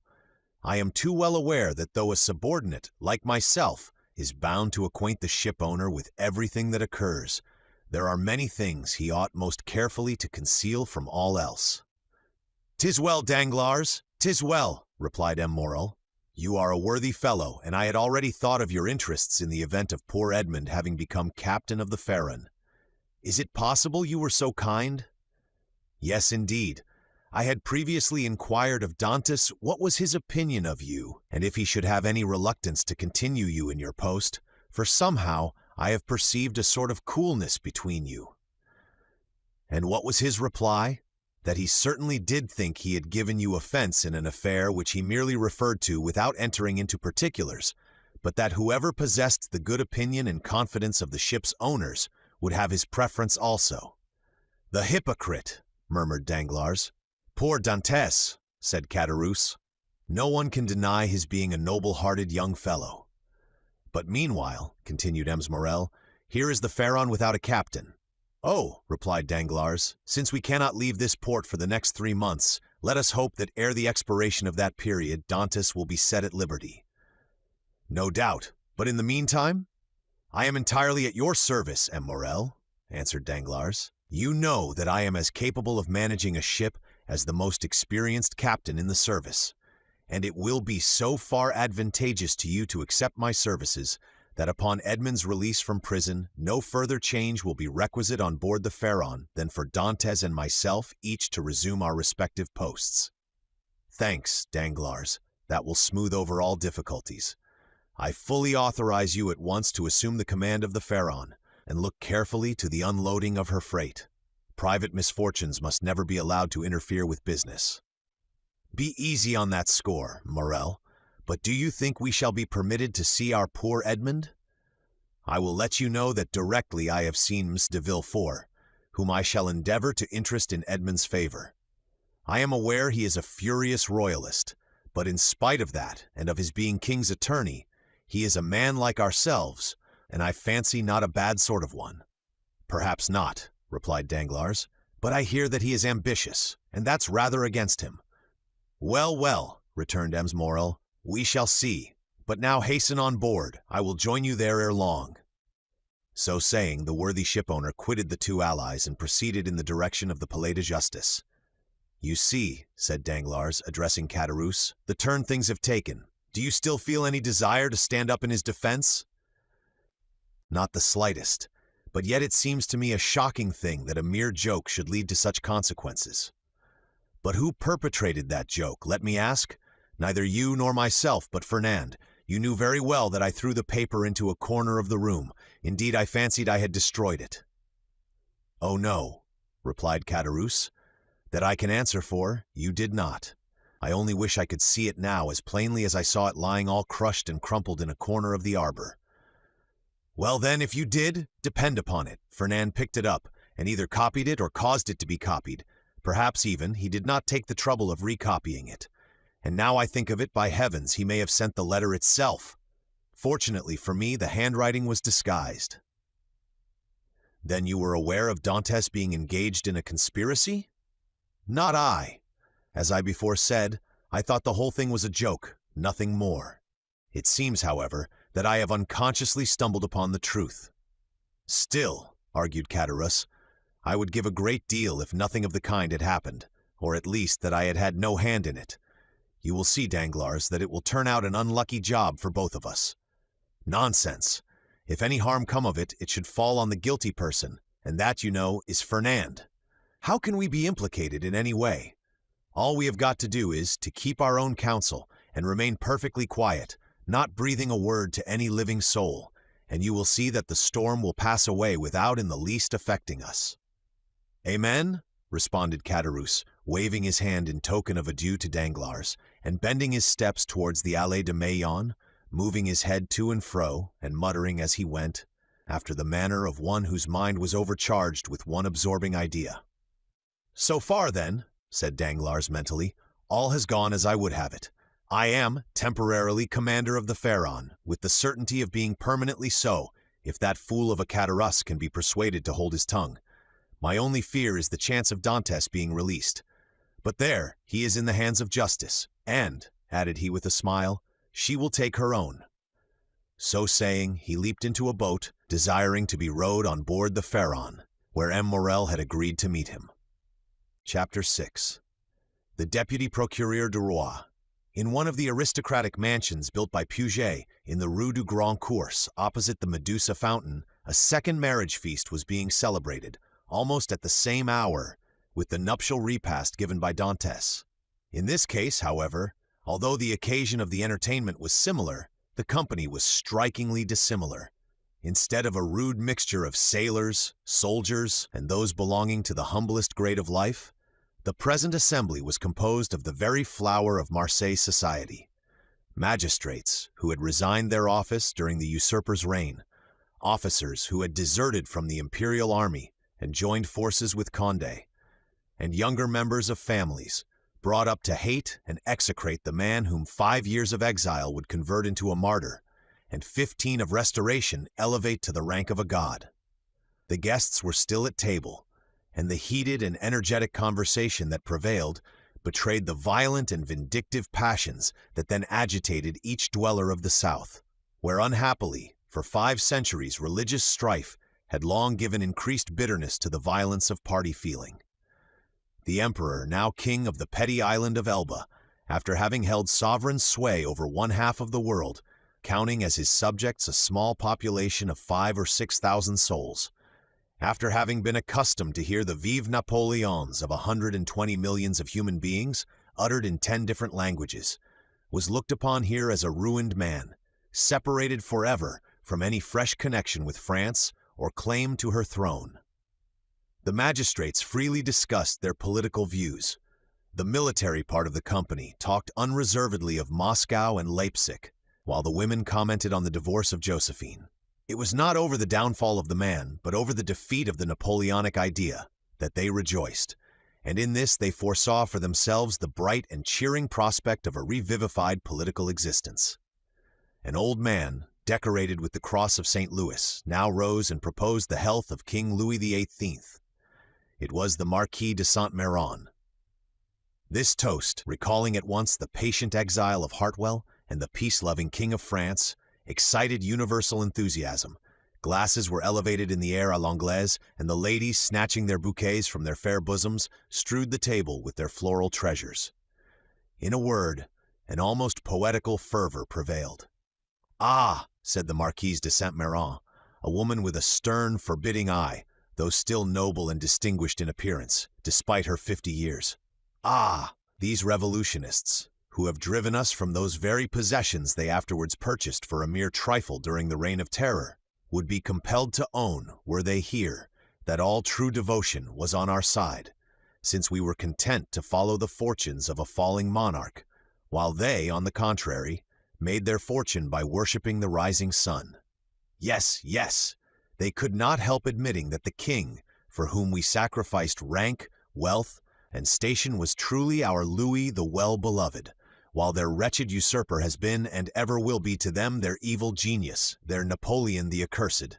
Am I not right, Villefort? I beg your pardon, madam. I really must pray you to excuse me. But, in truth, I was not attending to the conversation." Marquise, interposed the old nobleman who had proposed the toast, "let the young people alone. Let me tell you, on one's wedding day, there are more agreeable subjects of conversation than dry politics." "Never mind, dearest mother," said a young and lovely girl, with a profusion of light brown hair and eyes that seemed to float in liquid crystal. "'Tis all my fault for seizing upon M. de Villefort, so as to prevent his listening to what you said. But there, now take him, he is your own for as long as you like. Mes Villefort, I beg to remind you my mother speaks to you." "If the Marquise will deign to repeat the words I but imperfectly caught, I shall be delighted to answer," said M. de Villefort. "Never mind, Renée," replied the Marquise, with a look of tenderness that seemed out of keeping with her harsh, dry features. "But, however all other feelings may be withered in a woman's nature, there is always one bright smiling spot in the desert of her heart, and that is the shrine of maternal love. I forgive you.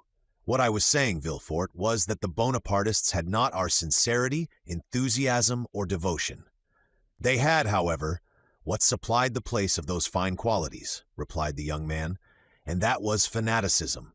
Napoleon is the Mohammed of the West, and is worshipped by his commonplace but ambitious followers, not only as a leader and lawgiver, but also as the personification of equality." "He," cried the Marquise, "Napoleon the type of equality.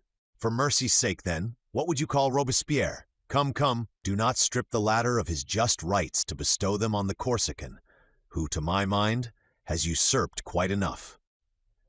Nay, madame, I would place each of these heroes on his right pedestal, that of Robespierre on his scaffold in the Place Louis XV, that of Napoleon on the column of the Place Vendôme. The only difference consists in the opposite character of the equality advocated by these two men. One is the equality that elevates, the other is the equality that degrades. One brings a king within reach of the guillotine, the other elevates the people to a level with the throne. "Observe," said Villefort, smiling.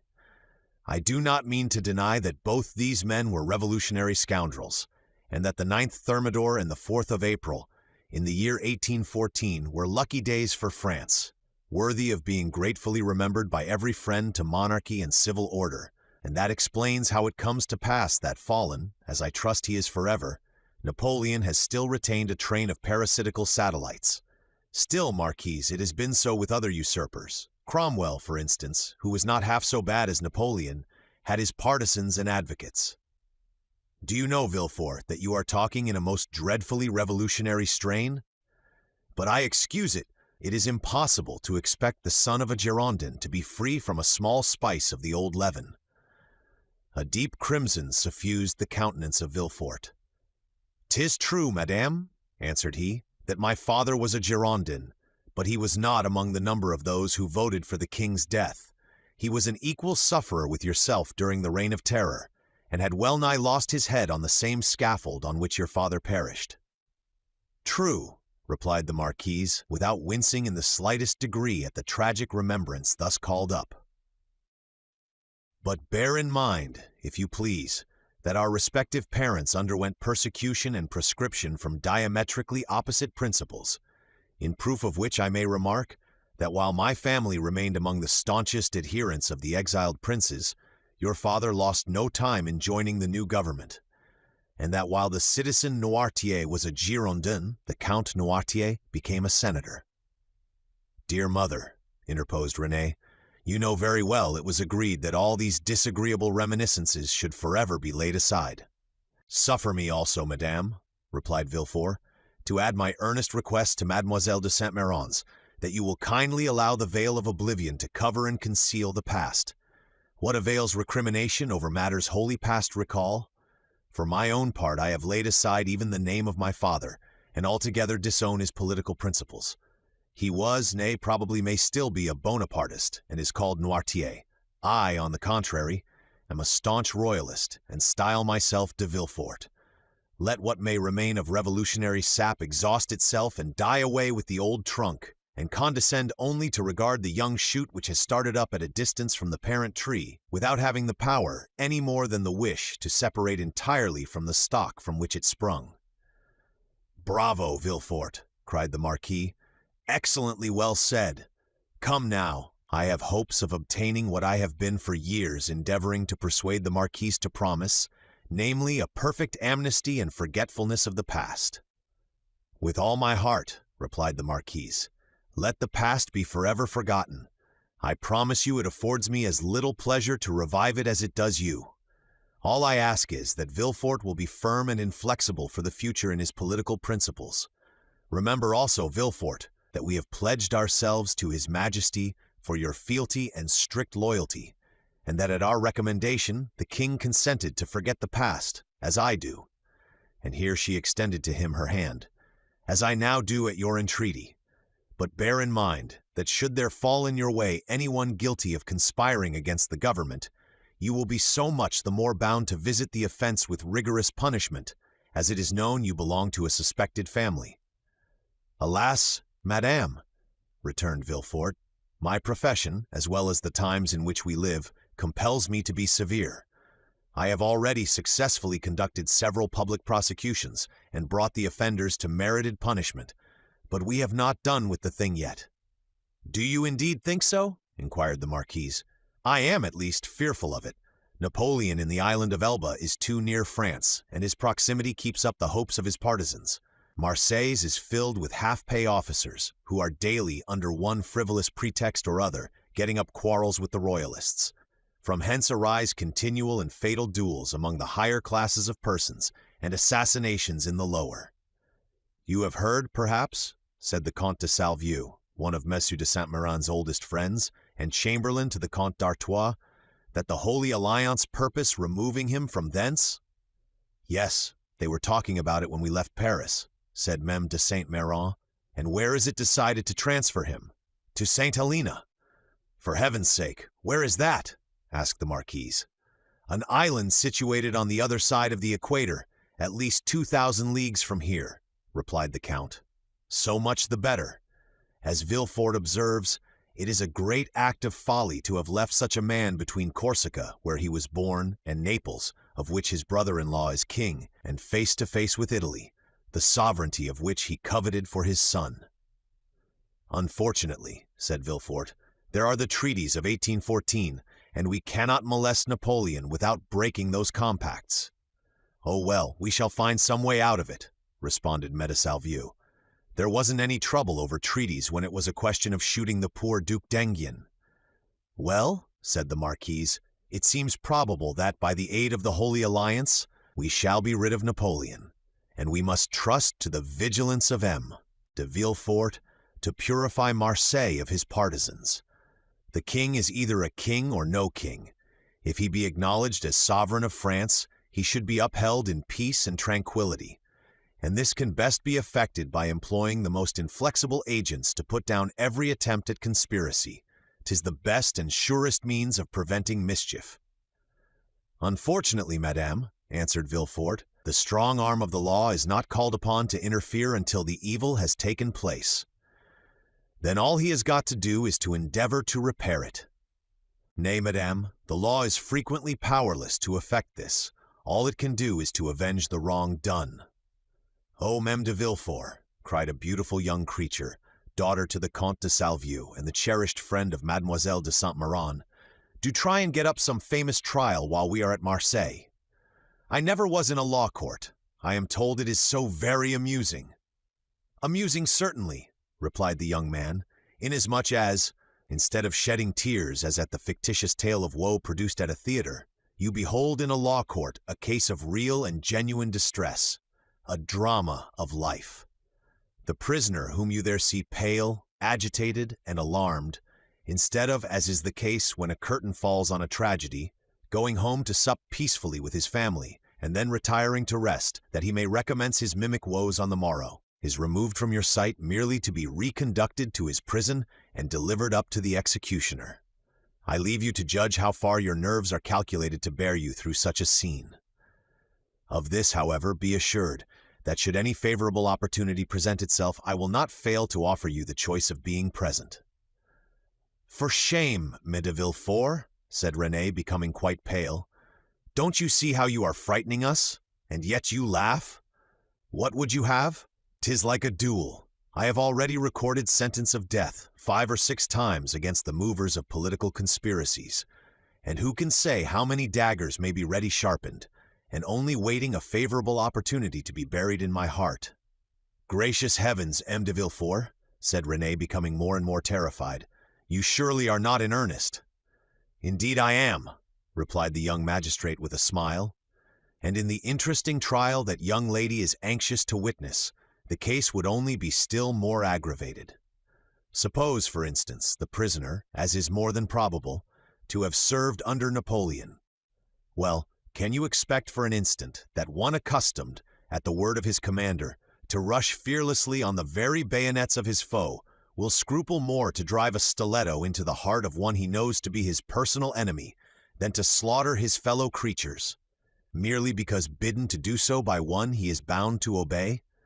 Besides, one requires the excitement of being hateful in the eyes of the accused, in order to lash one's self into a state of sufficient vehemence and power.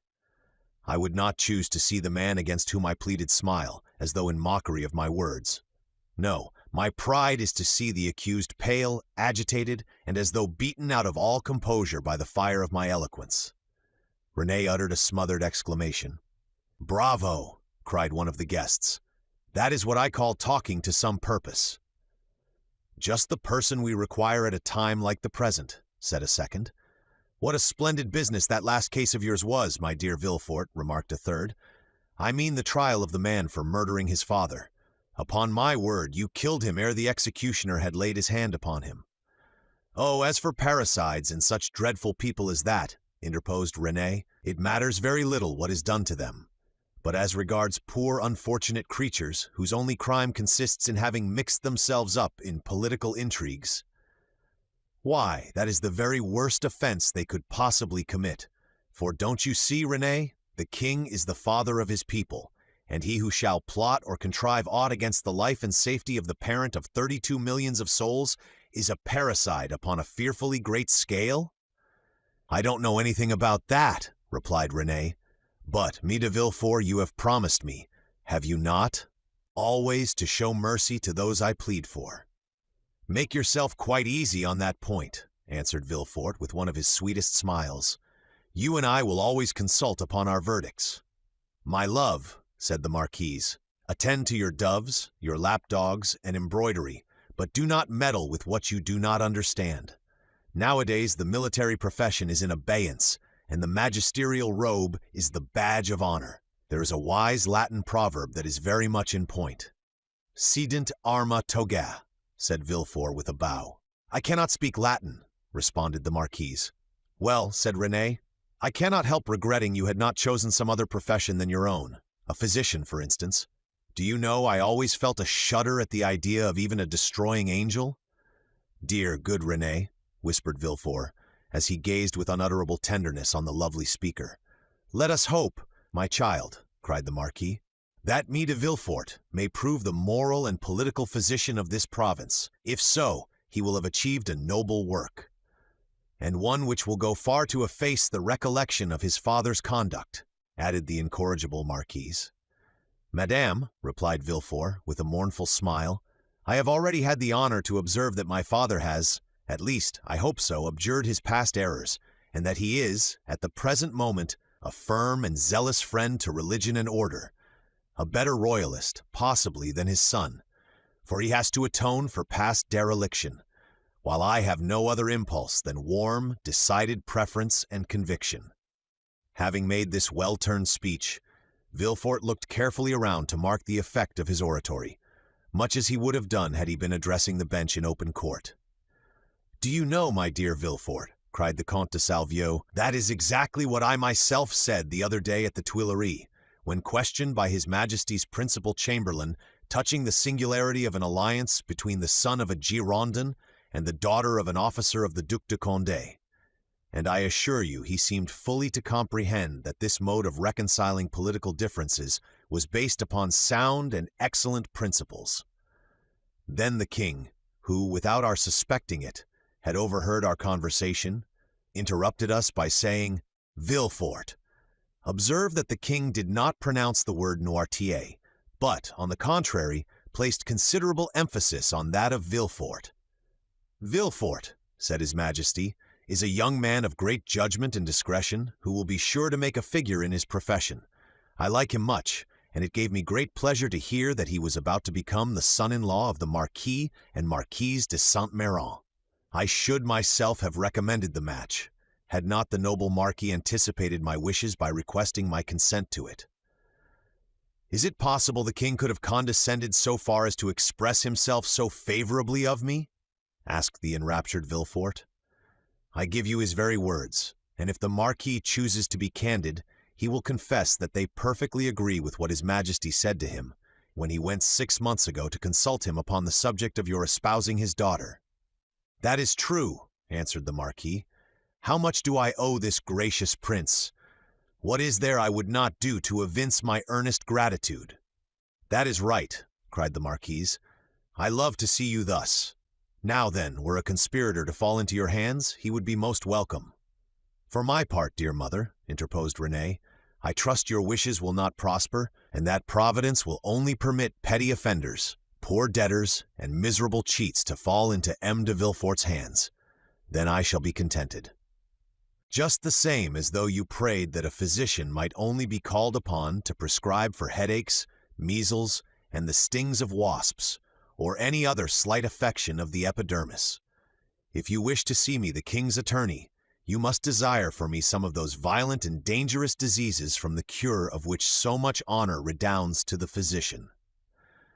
At this moment, and as though the utterance of Villefort's wish had sufficed to effect its accomplishment, a servant entered the room and whispered a few words in his ear. Villefort immediately rose from table and quitted the room upon the plea of urgent business. He soon, however, returned, his whole face beaming with delight. René regarded him with fond affection, and certainly his handsome features, lit up as they then were with more than usual fire and animation, seemed formed to excite the innocent admiration with which she gazed on her graceful and intelligent lover. "You were wishing just now," said Villefort, addressing her, "that I were a doctor instead of a lawyer. Well, I at least resemble the disciples of Aesculapius in one thing. People spoke in this style in 1815, that of not being able to call a day my own, not even that of my betrothal." "And wherefore were you called away just now?" asked Mademoiselle de Saint-Méran, with an air of deep interest. "For a very serious matter, which bids fair to make work for the executioner." "How dreadful!" exclaimed Renée, turning pale. "Is it possible?" burst simultaneously from all who were near enough to the magistrate to hear his words. "Why, if my information prove correct, a sort of Bonapartist conspiracy has just been discovered." "Can I believe my ears?" cried the Marquise. "I will read you the letter containing the accusation at least," said Villefort. "The king's attorney is informed by a friend to the throne and the religious institutions of his country that one named Edmond Dantès, mate of the ship Pharaon, this day arrived from Smyrna, after having touched at Naples and Porto Ferrajo, has been the bearer of a letter from Murat to the usurper, and again taken charge of another letter from the usurper to the Bonapartist Club in Paris. Ample corroboration of this statement may be obtained by arresting the above-mentioned Edmond Dantès, who either carries the letter for Paris about with him, or has it at his father's abode. Should it not be found in the possession of father or son, then it will assuredly be discovered in the cabin belonging to the said Dantès on board the Pharaon." "But," said Renée, "this letter, which after all is but an anonymous scrawl, is not even addressed to you, but to the king's attorney." "True, but that gentleman being absent, his secretary by his orders opened his letters. Thinking this one of importance, he sent for me, but not finding me, took upon himself to give the necessary orders for arresting the accused party." "Then the guilty person is absolutely in custody?" said the Marquise. "Nay, dear mother, say the accused person. You know we cannot yet pronounce him guilty." "He is in safe custody," answered Villefort, "and rely upon it, if the letter is found, he will not be likely to be trusted abroad again, unless he goes forth under the especial protection of the headsman." "And where is the unfortunate being?" asked Renée. "He is at my house." "Come, come, my friend," interrupted the Marquise. "Do not neglect your duty to linger with us. You are the king's servant, and must go wherever that service calls you." "Oh, Villefort," cried Renée, clasping her hands and looking towards her lover with piteous earnestness, "be merciful on this, the day of our betrothal." The young man passed round to the side of the table where the fair pleader sat, and leaning over her chair, said tenderly, "To give you pleasure, my sweet Renée, I promise to show all the lenity in my power. But if the charges brought against this Bonapartist hero prove correct, why then you really must give me leave to order his head to be cut off." Renée shuddered at the word cut, for the growth in question had a head. "Never mind that foolish girl, Villefort," said the Marquise. "She will soon get over these things." So saying, Madame de Saint-Méran extended her dry, bony hand to Villefort, who, while imprinting a son-in-law's respectful salute on it, looked at Renée, as much as to say, "I must try and fancy 'tis your dear hand I kiss as it should have been." "These are mournful auspices to accompany a betrothal," sighed poor Renée. "Upon my word, child," exclaimed the angry Marquise, "your folly exceeds all bounds. I should be glad to know what connection there can possibly be between your sickly sentimentality and the affairs of the state." "Oh, mother," murmured Renée. "Nay, madam, I pray you pardon this little traitor. I promise you that to make up for her want of loyalty, I will be most inflexibly severe." Then casting an expressive glance at his betrothed, which seemed to say, "Fear not, for your dear sake my justice shall be tempered with mercy," and receiving a sweet and approving smile in return, Villefort departed with paradise in his heart. Chapter 7. The Examination. No sooner had Villefort left the salon than he assumed the grave air of a man who holds the balance of life and death in his hands. Now, in spite of the nobility of his countenance, the command of which, like a finished actor, he had carefully studied before the glass, it was by no means easy for him to assume an air of judicial severity. Except the recollection of the line of politics his father had adopted, and which might interfere, unless he acted with the greatest prudence, with his own career, Gérard de Villefort was as happy as a man could be. Already rich, he held a high official situation, though only 27. He was about to marry a young and charming woman, whom he loved not passionately but reasonably, as became a deputy attorney of the king, and besides her personal attractions, which were very great, Mademoiselle de Saint-Méran's family possessed considerable political influence, which they would, of course, exert in his favor. The dowry of his wife amounted to 50,000 crowns, and he had, besides, the prospect of seeing her fortune increased to 500,000 at her father's death. These considerations naturally gave Villefort a feeling of such complete felicity that his mind was fairly dazzled in its contemplation. At the door he met the commissary of police, who was waiting for him. The sight of this officer recalled Villefort from the third heaven to earth.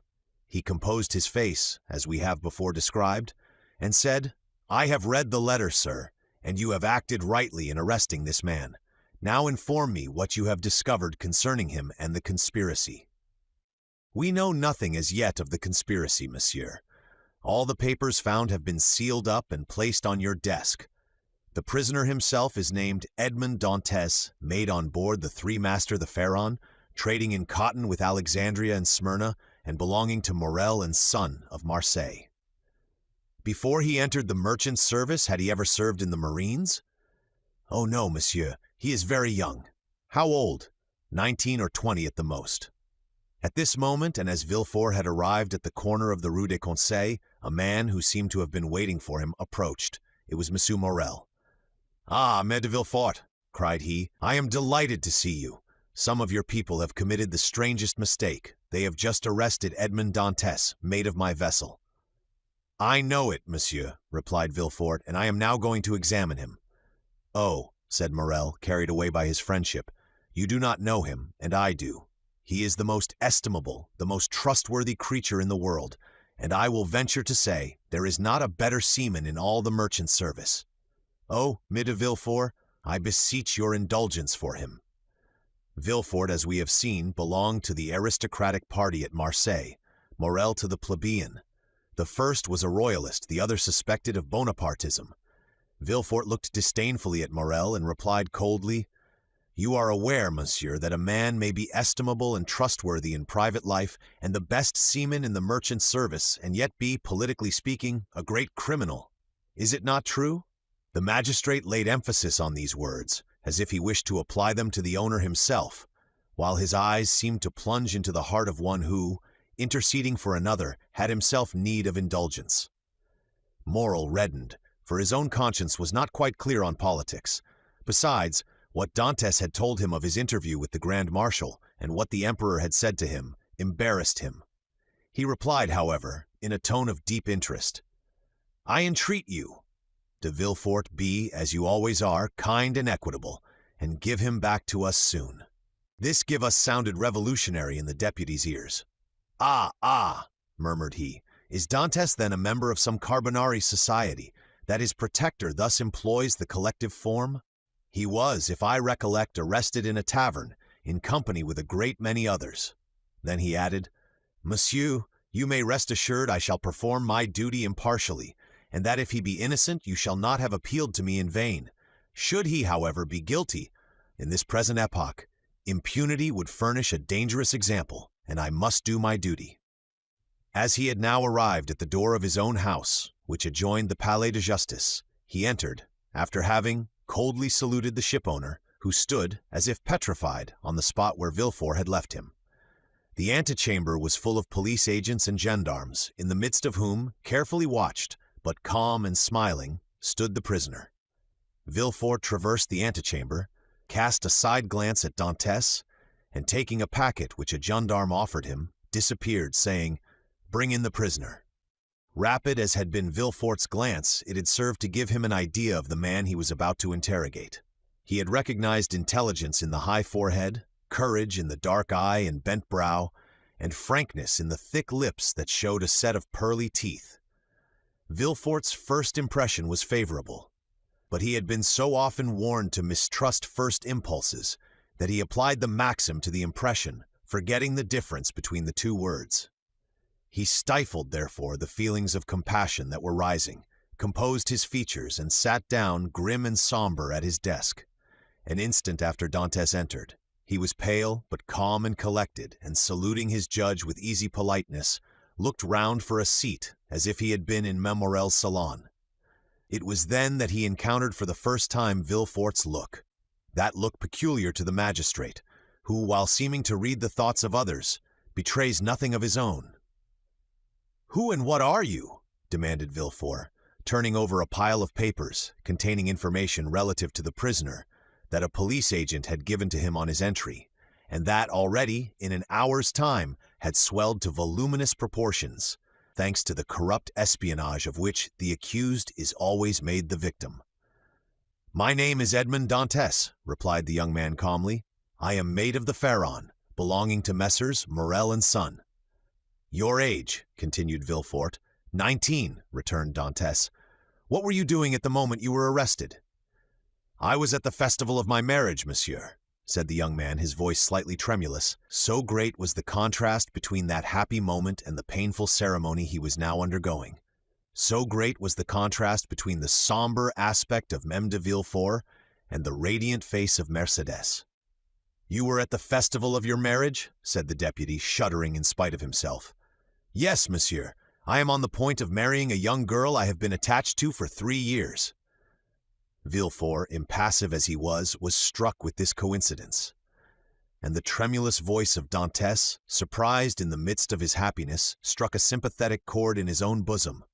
He also was on the point of being married, and he was summoned from his own happiness to destroy that of another.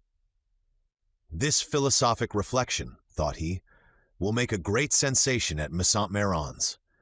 And he arranged mentally, while Dantes awaited further questions, the antithesis by which orators often create a reputation for eloquence. When this speech was arranged, Villefort turned to Dantes.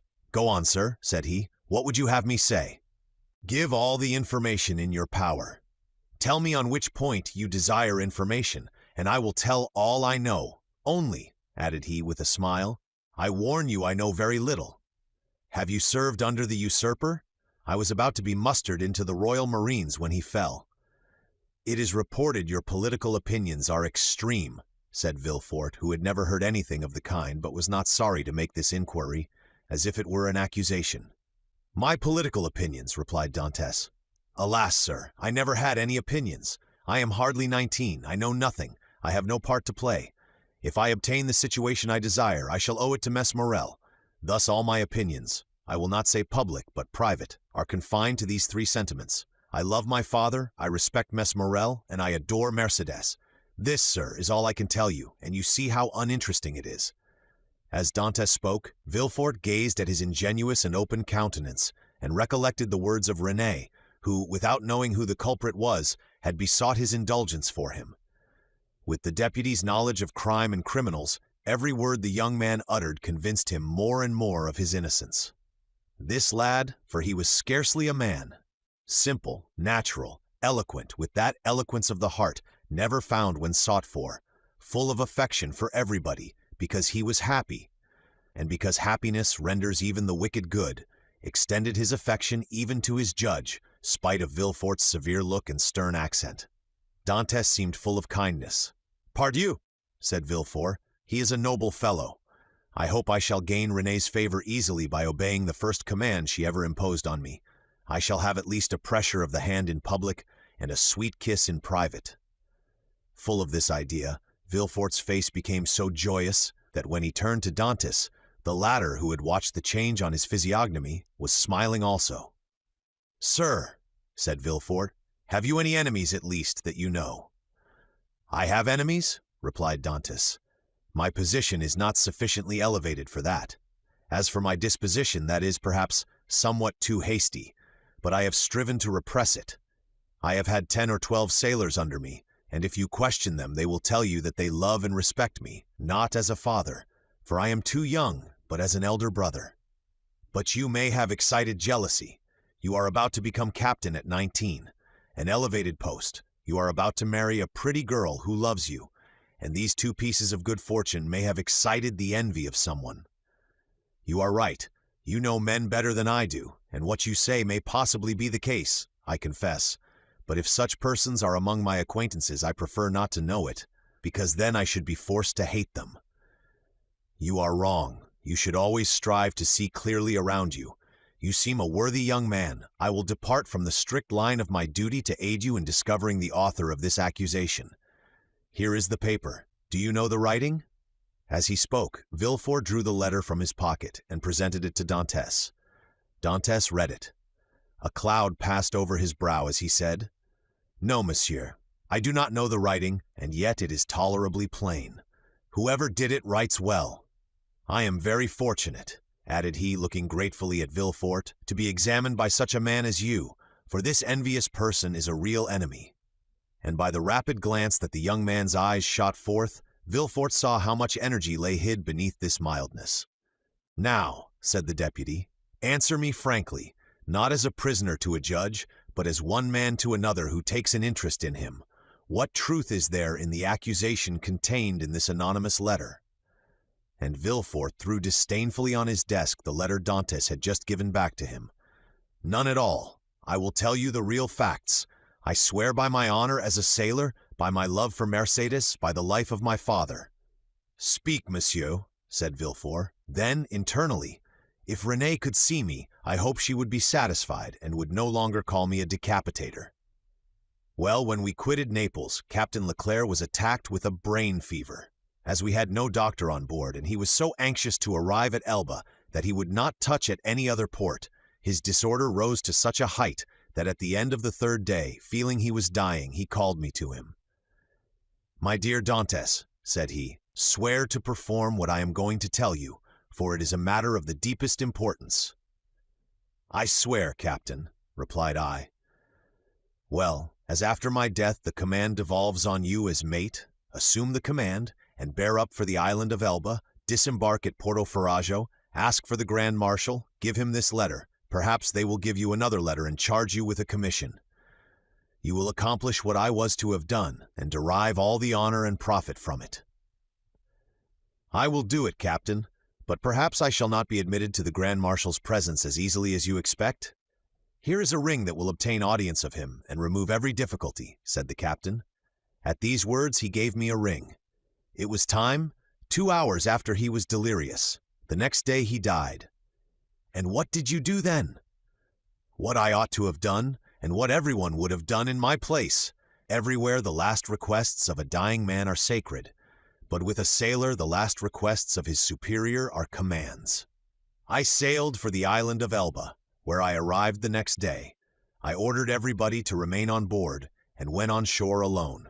As I had expected, I found some difficulty in obtaining access to the Grand Marshal, but I sent the ring I had received from the captain to him, and was instantly admitted. He questioned me concerning Captain Leclerc's death, and, as the latter had told me, gave me a letter to carry on to a person in Paris. I undertook it because it was what my captain had bade me do. I landed here, regulated the affairs of the vessel, and hastened to visit my affianced bride, whom I found more lovely than ever. Thanks to M. Morel, all the forms were got over.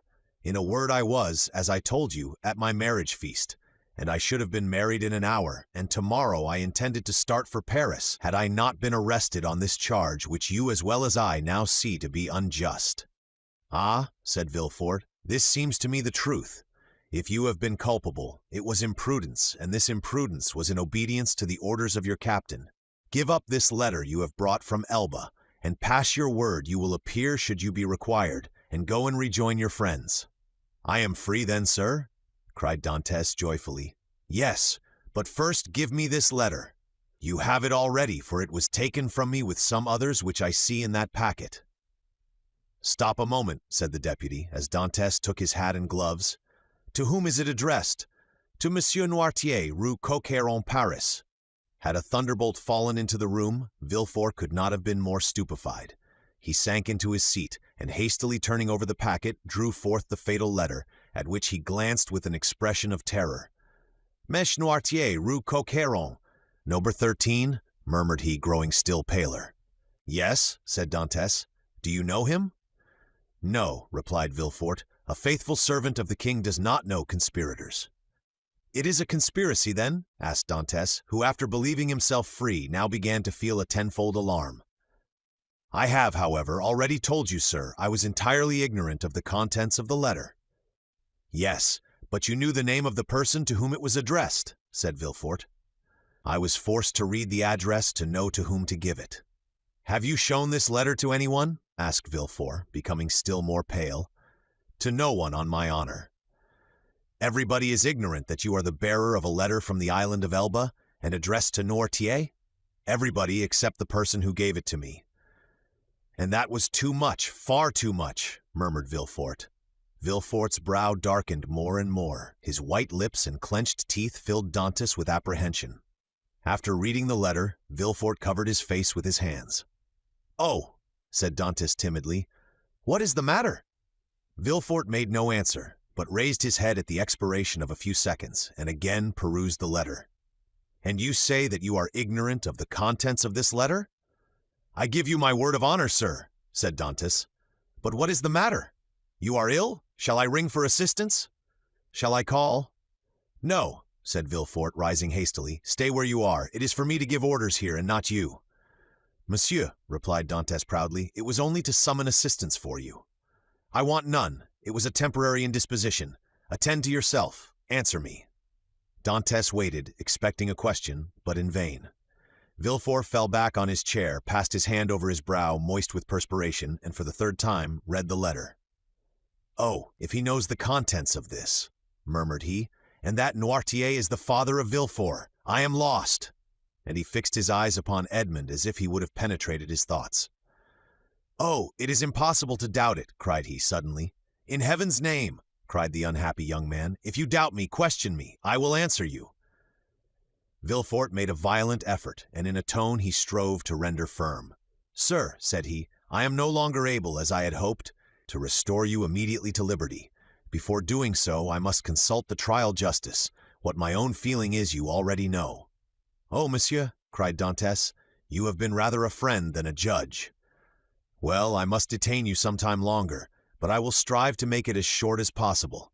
The principal charge against you is this letter, and you see—" Villefort approached the fire, cast it in, and waited until it was entirely consumed. "You see I destroy it?" "Oh," exclaimed Dantes, "you are goodness itself." "Listen," continued Villefort, "you can now have confidence in me after what I have done. Oh, command, and I will obey. Listen, this is not a command but advice I give you. Speak, and I will follow your advice. I shall detain you until this evening in the Palais de Justice. Should anyone else interrogate you, say to him what you have said to me, but do not breathe a word of this letter. I promise." It was Villefort who seemed to entreat, and the prisoner who reassured him. "You see," continued he, glancing toward the grate, where fragments of burnt paper fluttered in the flames, "the letter is destroyed. You and I alone know of its existence. Should you, therefore, be questioned, deny all knowledge of it. Deny it boldly, and you are saved. Be satisfied. I will deny it. It was the only letter you had? It was. Swear it. I swear it." Villefort rang. A police agent entered. Villefort whispered some words in his ear, to which the officer replied by a motion of his head. "Follow him," said Villefort to Dantes. Dantes saluted Villefort and retired. Hardly had the door closed when Villefort threw himself half fainting into a chair. "Alas, alas," murmured he, "if the Procureur himself had been at Marseilles, I should have been ruined. This accursed letter would have destroyed all my hopes. Oh, my father, must your past career always interfere with my successes?" Suddenly a light passed over his face, a smile played round his set mouth, and his haggard eyes were fixed in thought.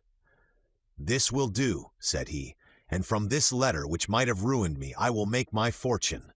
Now to the work I have in hand." And after having assured himself that the prisoner was gone, the deputy procureur hastened to the house of his betrothed. Chapter 8. The Château d'If. The commissary of police, as he traversed the antechamber, made a sign to two gendarmes, who placed themselves one on Dantes' right and the other on his left. A door that communicated with the Palais de Justice was opened, and they went through a long range of gloomy corridors, whose appearance might have made even the boldest shudder. The Palais de Justice communicated with the prison. a somber edifice that from its grated windows looks on the clock tower of the Écoles. After numberless windings, Dantes saw a door with an iron wicket. The commissary took up an iron mallet and knocked thrice, every blow seeming to Dantes as if struck on his heart. The door opened, the two gendarmes gently pushed him forward, and the door closed with a loud sound behind him. The air he inhaled was no longer pure, but thick and mephitic. He was in prison. He was conducted to a tolerably neat chamber, but grated and barred, and its appearance, therefore, did not greatly alarm him. Besides, the words of Villefort, who seemed to interest himself so much, resounded still in his ears like a promise of freedom. It was 4 o'clock when Dantes was placed in this chamber. It was, as we have said, the 1st of March, and the prisoner was soon buried in darkness. The obscurity augmented the acuteness of his hearing. At the slightest sound he rose and hastened to the door, convinced they were about to liberate him. But the sound died away, and Dantes sank again into his seat. At last, about 10 o'clock, and just as Dantes began to despair, steps were heard in the corridor. A key turned in the lock, the bolts creaked, the massy oaken door flew open, and a flood of light from 2 torches pervaded the apartment. By the torchlight, Dantes saw the glittering sabers and carbines of 4 gendarmes. He had advanced at first, but stopped at the sight of this display of force. "Are you come to fetch me?" asked he. "Yes," replied a gendarme. "By the orders of the deputy procureur?" "I believe so." The conviction that they came from Ems de Villefort relieved all Dantes' apprehensions. He advanced calmly and placed himself in the center of the escort. A carriage waited at the door, the coachman was on the box, and a police officer sat beside him. "Is this carriage for me?" said Dantes. "It is for you," replied a gendarme. Dante was about to speak, but feeling himself urged forward, and having neither the power nor the intention to resist, he mounted the steps, and was in an instant seated inside between 2 gendarmes. The 2 others took their places opposite, and the carriage rolled heavily over the stones. The prisoner glanced at the windows. They were grated. He had changed his prison for another that was conveying him he knew not whither. Through the grating, however, Dantes saw they were passing through the Rue Caisserie, and by the Rue Saint-Laurent and the Rue Taramis to the quay. Soon he saw the lights of La Consigne. The carriage stopped, the officer descended, approached the guardhouse. A dozen soldiers came out and formed themselves in order. Dantes saw the reflection of their muskets by the light of the lamps on the quay. "Can all this force be summoned on my account?" thought he. The officer opened the door, which was locked, and without speaking a word, answered Dantes' question. For he saw between the ranks of the soldiers a passage formed from the carriage to the port. The 2 gendarmes who were opposite to him descended first. Then he was ordered to alight, and the gendarmes on each side of him followed his example. They advanced towards a boat, which a custom-house officer held by a chain near the quay.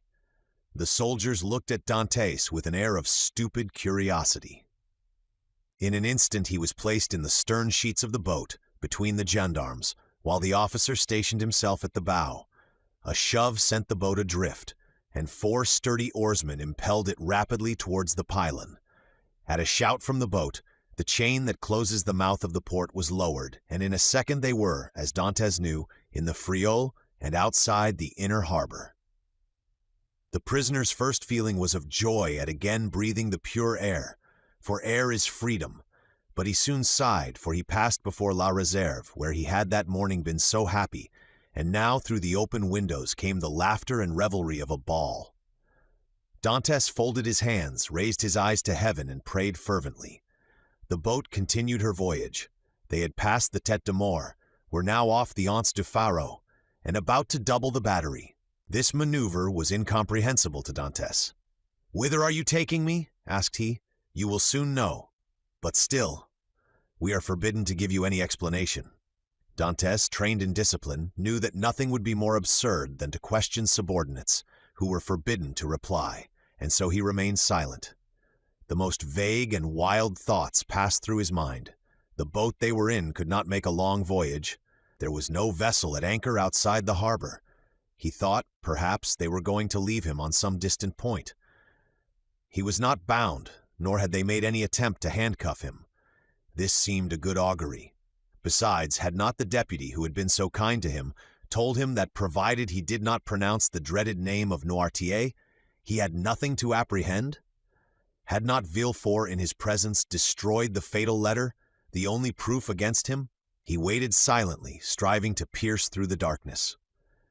They had left the Île Ratonneau, where the lighthouse stood on the right, and were now opposite the Pointe Catalan. It seemed to the prisoner that he could distinguish a feminine form on the beach, for it was there Mercédès dwelt. How was it that a presentiment did not warn Mercédès that her lover was within 300 yards of her?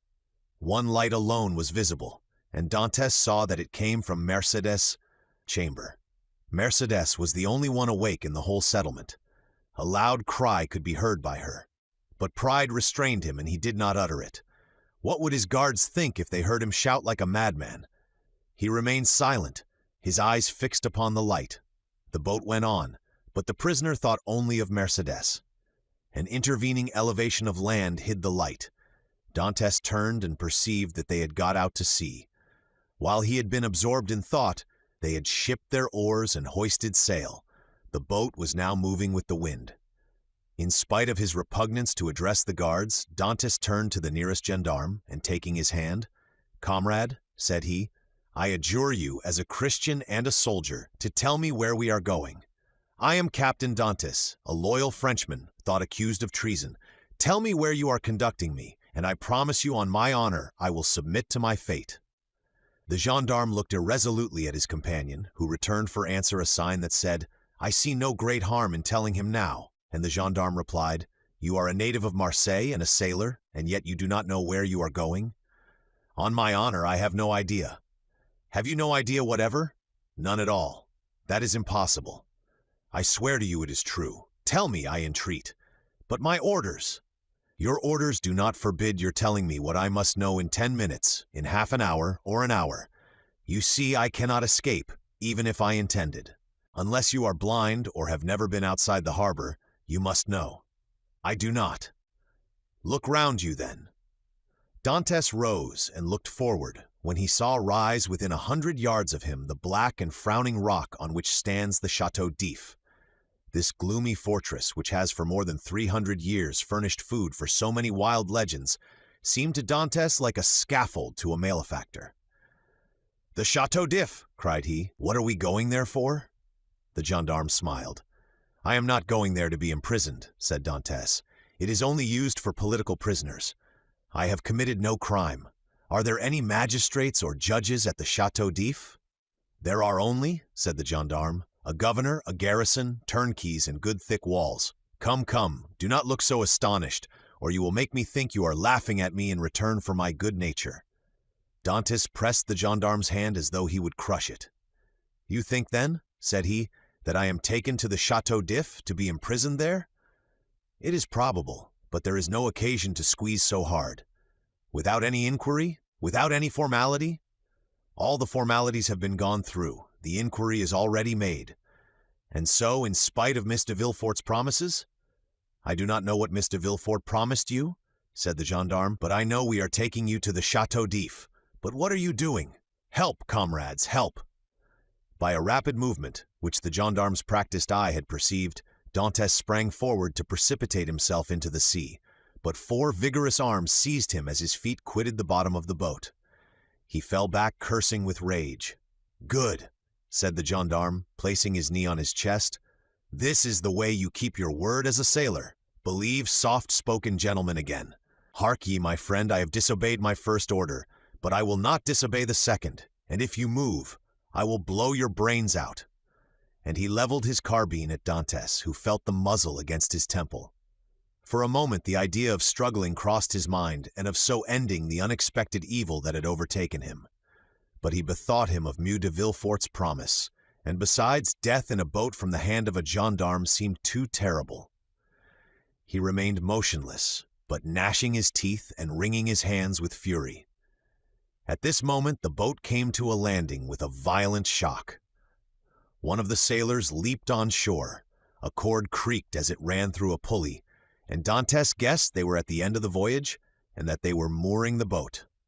His guards, taking him by the arms and coat collar, forced him to rise, and dragged him towards the steps that lead to the gate of the fortress, while the police officer carrying a musket with fixed bayonet followed behind. Dantes made no resistance. He was like a man in a dream. He saw soldiers drawn up on the embankment. He knew vaguely that he was ascending a flight of steps. He was conscious that he passed through a door and that the door closed behind him. But all this indistinctly as through a mist. He did not even see the ocean, that terrible barrier against freedom, which the prisoners look upon with utter despair. They halted for a minute, during which he strove to collect his thoughts. He looked around. He was in a court surrounded by high walls. He heard the measured tread of sentinels, and as they passed before the light, he saw the barrels of their muskets shine. They waited upwards of 10 minutes. Certain Dantes could not escape. The gendarmes released him. They seemed awaiting orders. The orders came. "Where is the prisoner?" said a voice. "Here," replied the gendarmes. "Let him follow me. I will take him to his cell." "Go," said the gendarmes, thrusting Dantes forward.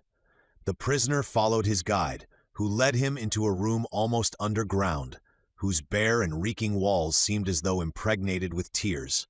A lamp placed on a stool illumined the apartment faintly, and showed Dantes the features of his conductor, an under-jailer, ill-clothed and of sullen appearance. "Here is your chamber for tonight," said he. "It is late, and the governor is asleep. Tomorrow, perhaps, he may change you. In the meantime, there is bread, water, and fresh straw, and that is all a prisoner can wish for. Good night."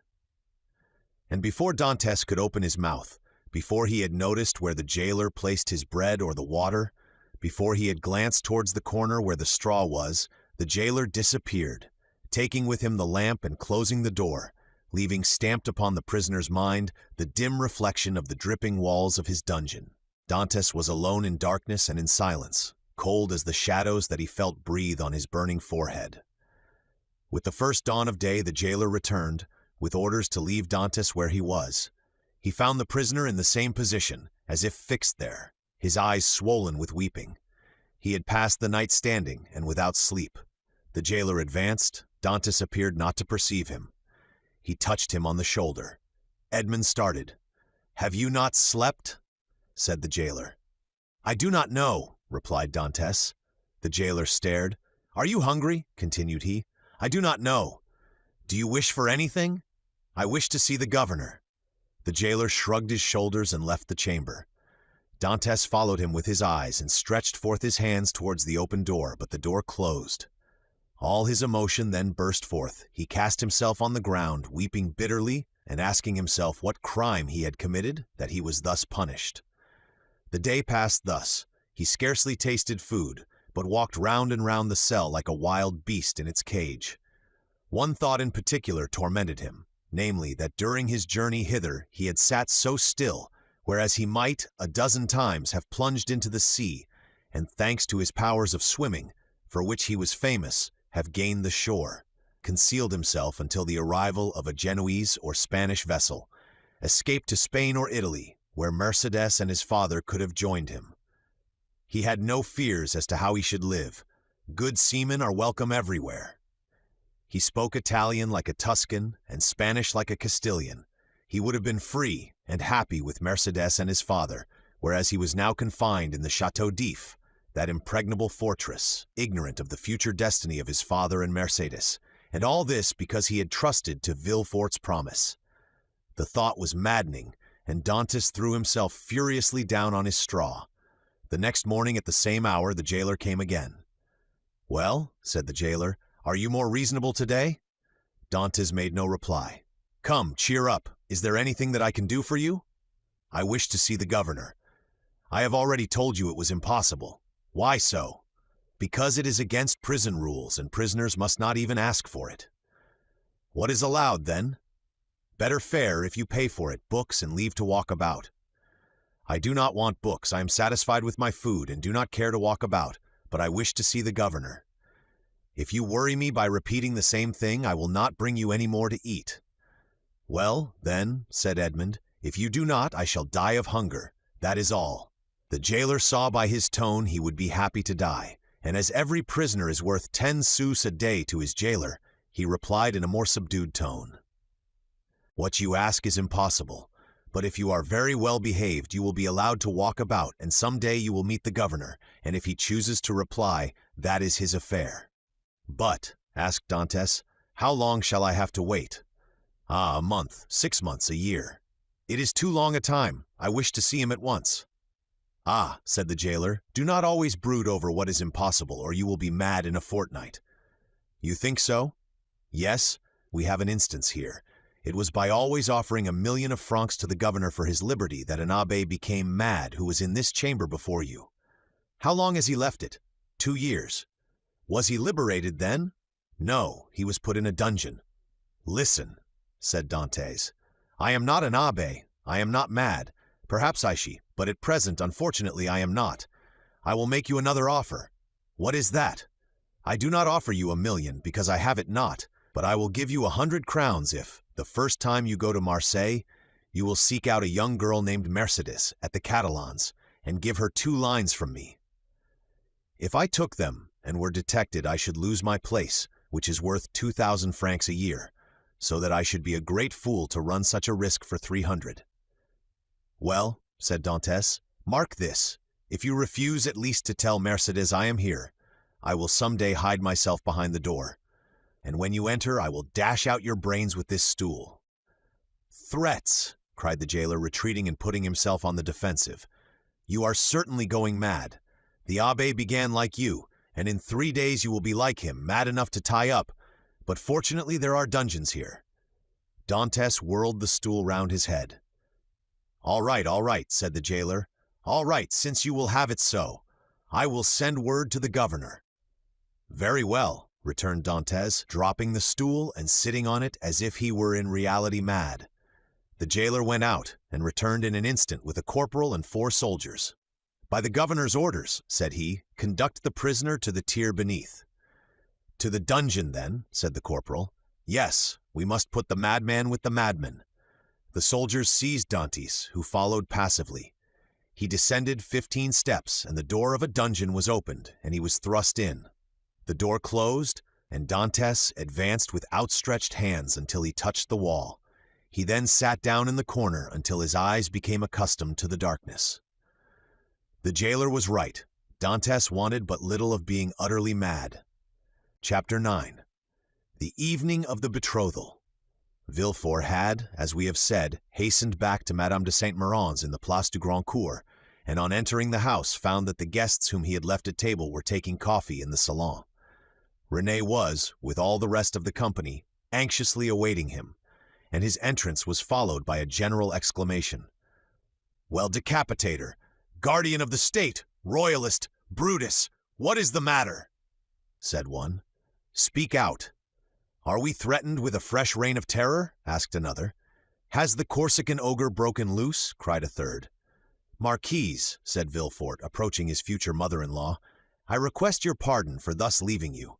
Will the Marquis honor me by a few moments' private conversation?" "Ah, it is really a serious matter, then?" asked the Marquis, remarking the cloud on Villefort's brow. "So serious that I must take leave of you for a few days. So," added he, turning to René, "judge for yourself if it be not important." "You are going to leave us?" cried René, unable to hide her emotion at this unexpected announcement. "Alas," returned Villefort, "I must." "Where, then, are you going?" asked the Marquise. "That, madame, is an official secret, but if you have any commissions for Paris, a friend of mine is going there tonight, and will with pleasure undertake them." The guests looked at each other. "You wish to speak to me alone?" said the Marquis. "Yes, let us go to the library, please." The Marquis took his arm, and they left the salon. "Well," asked he, as soon as they were by themselves, "tell me what it is." "An affair of the greatest importance, that demands my immediate presence in Paris. Now excuse the indiscretion, Marquis, but have you any landed property?" "All my fortune is in the funds, 700,000 or 800,000 francs." "Then sell out, Marquis, or you will lose it all." "But how can I sell out here? You have a broker, have you not?" "Yes." "Then give me a letter to him, and tell him to sell out without an instant's delay. Perhaps even now I shall arrive too late." "The deuce, you say?" replied the Marquis. "Let us lose no time, then." And, sitting down, he wrote a letter to his broker, ordering him to sell out at the market price. "Now then," said Villefort, placing the letter in his pocketbook, "I must have another." "To whom?" "To the king." "To the king?" "Yes. I dare not write to his majesty." "I do not ask you to write to his majesty, but ask Mede Salvieux to do so. I want a letter that will enable me to reach the king's presence without all the formalities of demanding an audience. That would occasion a loss of precious time. But address yourself to the keeper of the seals. He has the right of entry at the Tuileries, and can procure you audience at any hour of the day or night." "Doubtless, but there is no occasion to divide the honors of my discovery with him. The keeper would leave me in the background and take all the glory to himself. I tell you, Marquis, my fortune is made if I only reach the Tuileries the first, for the king will not forget the service I do him." "In that case, go and get ready. I will call Salvieux and make him write the letter. Be as quick as possible. I must be on the road in a quarter of an hour. Tell your coachman to stop at the door.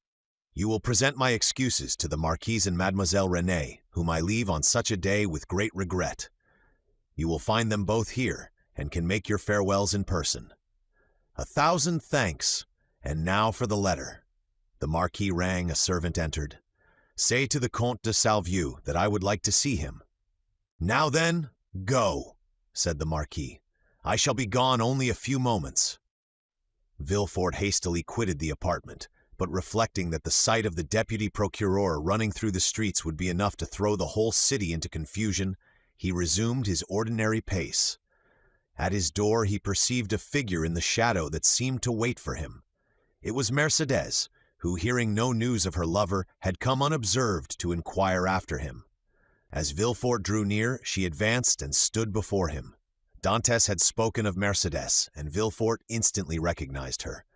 Her beauty and high bearing surprised him, and when she inquired what had become of her lover, it seemed to him that she was the judge, and he the accused. "The young man you speak of," said Villefort abruptly, "is a great criminal, and I can do nothing for him, mademoiselle." Mercédès burst into tears, and as Villefort strove to pass her, again addressed him. "But at least, tell me where he is, that I may know whether he is alive or dead," said she. "I do not know. He is no longer in my hands," replied Villefort, and desirous of putting an end to the interview, he pushed by her and closed the door, as if to exclude the pain he felt. But remorse is not thus banished. Like Virgil's wounded hero, he carried the arrow in his wound, and arrived at the salon, Villefort uttered a sigh that was almost a sob, and sank into a chair. Then the first pangs of an unending torture seized upon his heart. The man he sacrificed to his ambition, that innocent victim immolated on the altar of his father's faults, appeared to him pale and threatening, leading his affianced bride by the hand, and bringing with him remorse, not such as the ancients figured, furious and terrible, but that slow and consuming agony whose pangs are intensified from hour to hour up to the very moment of death. Then he had a moment's hesitation. He had frequently called for capital punishment on criminals, and owing to his irresistible eloquence they had been condemned, and yet the slightest shadow of remorse had never clouded Villefort's brow, because they were guilty. At least, he believed so. But here was an innocent man whose happiness he had destroyed. In this case he was not the judge, but the executioner. As he thus reflected, he felt the sensation we have described, and which had hitherto been unknown to him, arise in his bosom, and fill him with vague apprehensions. It is thus that a wounded man trembles instinctively at the approach of the finger to his wound until it be healed, but Villefort's was one of those that never close, or if they do, only close to reopen more agonizing than ever. If at this moment the sweet voice of Renée had sounded in his ears pleading for mercy, or the fair Mercédès had entered and said, "In the name of God, I conjure you to restore me my affianced husband," his cold and trembling hands would have signed his release. But no voice broke the stillness of the chamber, and the door was opened only by Villefort's valet, who came to tell him that the traveling carriage was in readiness. Villefort rose, or rather sprang from his chair, hastily opened one of the drawers of his desk, emptied all the gold it contained into his pocket, stood motionless an instant, his hand pressed to his head, muttered a few inarticulate sounds, and then, perceiving that his servant had placed his cloak on his shoulders, he sprang into the carriage, ordering the postilions to drive to M. de Saint-Méran's. The hapless Dantes was doomed. As the Marquis had promised, Villefort found the Marquise and Renée in waiting. He started when he saw Renée, for he fancied she was again about to plead for Dante. Alas, her emotions were wholly personal. She was thinking only of Villefort's departure. She loved Villefort, and he left her at the moment he was about to become her husband. Villefort knew not when he should return, and Renée, far from pleading for Dantes, hated the man whose crime separated her from her lover. Meanwhile, what of Mercédès? She had met Fernand at the corner of the Rue de la Loge. She had returned to the Catalans and had despairingly cast herself on her couch. Fernand, kneeling by her side, took her hand and covered it with kisses that Mercédès did not even feel. She passed the night thus. The lamp went out for want of oil, but she paid no heed to the darkness, and dawn came, but she knew not that it was day. Grief had made her blind to all but one object. That was Edmond. "Ah, you are there," said she at length, turning towards Fernand. "I have not quitted you since yesterday," returned Fernand sorrowfully. M. Morrel had not readily given up the fight. He had learned that Dantes had been taken to prison, and he had gone to all his friends and the influential persons of the city. But the report was already in circulation that Dantes was arrested as a Bonapartist agent, and as the most sanguine looked upon any attempt of Napoleon to remount the throne as impossible, he met with nothing but refusal, and had returned home in despair, declaring that the matter was serious and that nothing more could be done. Caderousse was equally restless and uneasy, but instead of seeking like Morrel to aid Dantes, he had shut himself up with 2 bottles of black currant brandy in the hope of drowning reflection. But he did not succeed, and became too intoxicated to fetch any more drink, and yet not so intoxicated as to forget what had happened. With his elbows on the table, he sat between the 2 empty bottles, while specters danced in the light of the unsnuffed candle, specters such as Hoffmann strews over his punch-drenched pages, like black, fantastic dust. Danglars alone was content and joyous. He had got rid of an enemy and made his own situation on the Pharaon secure. Danglars was one of those men born with a pen behind the ear and an inkstand in place of a heart. Everything with him was multiplication or subtraction. The life of a man was to him of far less value than a numeral, especially when, by taking it away, he could increase the sum total of his own desires. He went to bed at his usual hour and slept in peace.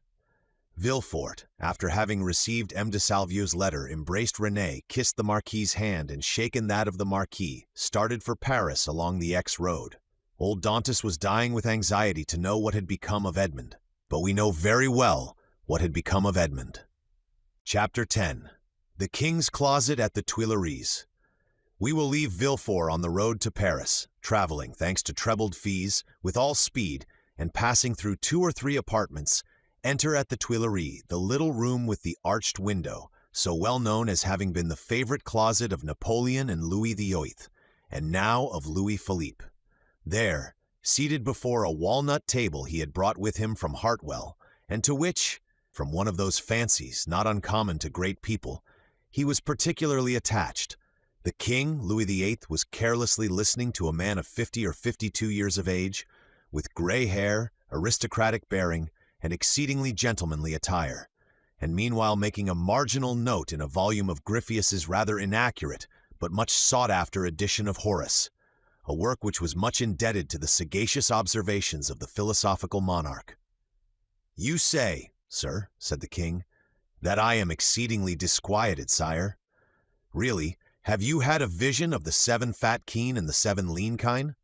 No, sire, for that would only betoken for us 7 years of plenty and 7 years of scarcity, and with a king as full of foresight as your majesty, scarcity is not a thing to be feared. Then of what other scourge are you afraid, my dear Blockas? Sire, I have every reason to believe that a storm is brewing in the south." "Well, my dear Duke," replied Louis XVIII, "I think you are wrongly informed and know positively that, on the contrary, it is very fine weather in that direction." Man of ability as he was, Louis XVIII liked a pleasant jest. "Sire," continued M. de Blocas, If it only be to reassure a faithful servant, will your majesty send into Languedoc, Provence, and Dauphiné trusty men who will bring you back a faithful report as to the feeling in these three provinces? Canimus certis, replied the king, continuing the annotations in his Horace. Sire, replied the courtier, laughing, in order that he might seem to comprehend the quotation, your majesty may be perfectly right in relying on the good feeling of France, but I fear I am not altogether wrong in dreading some desperate attempt. By whom? By Bonaparte, or at least by his adherents. My dear Blockus, said the king, you with your alarms prevent me from working. And you, sire, prevent me from sleeping with your security. Wait, my dear sir, wait a moment, for I have such a delightful note on the Pastor cum Traheret. Wait, and I will listen to you afterwards. There was a brief pause, during which Louis XIII wrote, in a hand as small as possible, another note on the margin of his Horace, and then looking at the Duke with the air of a man who thinks he has an idea of his own, while he is only commenting upon the idea of another, said, Go on, my dear Duke, go on, I listen. Sire, said Blockus, who had for a moment the hope of sacrificing Villefort to his own profit, I am compelled to tell you that these are not mere rumors destitute of foundation which thus disquiet me, but a serious-minded man, deserving all my confidence, and charged by me to watch over the South. The Duke hesitated as he pronounced these words, has arrived by post to tell me that a great peril threatens the king, and so I hasten to you, sire. Maladucis avi domum, continued Louis XVIII, still annotating. Does your majesty wish me to drop the subject? By no means, my dear Duke, but just stretch out your hand. Whichever you please, there to the left. Here, sire? I tell you to the left, and you are looking to the right. I mean on my left. Yes, there. You will find yesterday's report of the Minister of Police. But here is M. d'André himself. D'André, announced by the chamberlain-in-waiting, entered. Come in, said Louis XVIII, with repressed smile. Come in, Baron, and tell the Duke all you know, the latest news of Mess de Bonaparte. Do not conceal anything, however serious. Let us see, the island of Elba is a volcano, and we may expect to have issuing thence flaming and bristling war. Bella horrida bella. Mel d'André leaned very respectfully on the back of a chair with his two hands, and said, Has your majesty perused yesterday's report? Yes, yes, but tell the Duke himself, who cannot find anything, what the report contains. Give him the particulars of what the usurper is doing in his islet. Monsieur, said the Baron to the Duke, all the servants of his majesty must approve of the latest intelligence which we have from the island of Elba. Bonaparte. M. d'André looked at Louis XVIII, who, employed in writing a note, did not even raise his head. Bonaparte, continued the Baron, is mortally wearied, and passes whole days in watching his miners at work at Porto Longone. And scratches himself for amusement, added the king. Scratches himself? Inquired the Duke. What does your majesty mean? Yes, indeed, my dear Duke. Did you forget that this great man, this hero, this demigod, is attacked with a malady of the skin which worries him to death, prurigo? And moreover, my dear Duke, continued the Minister of Police, we are almost assured that, in a very short time, the usurper will be insane. Insane? Raving mad, his head becomes weaker. Sometimes he weeps bitterly, sometimes laughs boisterously, at other time he passes hours on the seashore, flinging stones in the water, and when the flint makes duck and drake 5 or 6 times, he appears as delighted as if he had gained another Marengo or Austerlitz. Now, you must agree that these are indubitable symptoms of insanity. Or of wisdom, my dear Baron, or of wisdom, said Louis XVIII, laughing. The greatest captains of antiquity amused themselves by casting pebbles into the ocean. See Plutarch's Life of Scipio Africanus. M. de Blockus pondered deeply between the confident monarch and the truthful minister. Villefort, who did not choose to reveal the whole secret, lest another should reap all the benefit of the disclosure, had yet communicated enough to cause him the greatest uneasiness. Well, well, d'André, said Louis XVIII, Blockus is not yet convinced. Let us proceed, therefore, to the usurper's conversion. The Minister of Police bowed. The usurper's conversion, murmured the Duke, looking at the king and d'André, who spoke alternately like Virgil's shepherds. The usurper converted? Decidedly, my dear Duke. In what way converted? To good principles. Tell him all about it, Baron. Why, this is the way of it, said the minister, with the gravest air in the world, "Napoleon lately had a review, and as 2 or 3 of his old veterans expressed a desire to return to France, he gave them their dismissal and exhorted them to serve the good king. These were his own words, of that I am certain." "Well, Blockus, what think you of this?" inquired the king triumphantly, and pausing for a moment from the voluminous scholiast before him. "I say, sire, that the minister of police is greatly deceived, or I am. And as it is impossible it can be the minister of police, as he has the guardianship of the safety and honor of your majesty, it is probable that I am in error. However, sire, if I might advise, your majesty will interrogate the person of whom I spoke to you, and I will urge your majesty to do him this honor." "Most willingly, Duke. Under your auspices I will receive any person you please, but you must not expect me to be too confiding." "Baron, have you any report more recent than this, dated the 20th February, and this is the 3rd of March?" "No, sire, but I am hourly expecting one. It may have arrived since I left my office." "Go thither, and if there be none—" "Well, well," continued Louis XVIII, "make one. That is the usual way, is it not?" And the king laughed facetiously. "Oh, sire," replied the minister, "we have no occasion to invent any. Every day our desks are loaded with most circumstantial denunciations, coming from hosts of people who hope for some return for services which they seek to render, but cannot. They trust to fortune, and rely upon some unexpected event in some way to justify their predictions." "Well, sir, go," said Louis XVIII, "and remember that I am waiting for you." "I will but go and return, sire. I shall be back in 10 minutes." "And I, sire," said Emma de Blocas, "will go and find my messenger." "Wait, sir, wait," said Louis XVIII. "Really, Mid de Blocas, I must change your armorial bearings. I will give you an eagle with outstretched wings, holding in its claws a prey which tries in vain to escape, and bearing this device, tenax." "Sire, I listen," said de Blocas, biting his nails with impatience. "I wish to consult you on this passage, Molli fugens angelitu. You know it refers to a stag flying from a wolf. Are you not a sportsman and a great wolf hunter? Well then, what do you think of the Molli angelitu?" "Admirable, sire. But my messenger is like the stag you refer to, for he has posted 220 leagues in scarcely 3 days." "Which is undergoing great fatigue and anxiety, my dear Duke, when we have a telegraph which transmits messages in 3 or 4 hours, and that without getting in the least out of breath."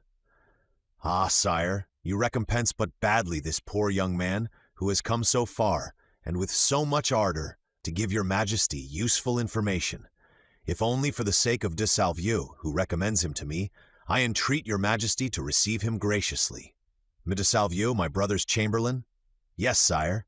He is at Marseilles, and writes me thence. Does he speak to you of this conspiracy?"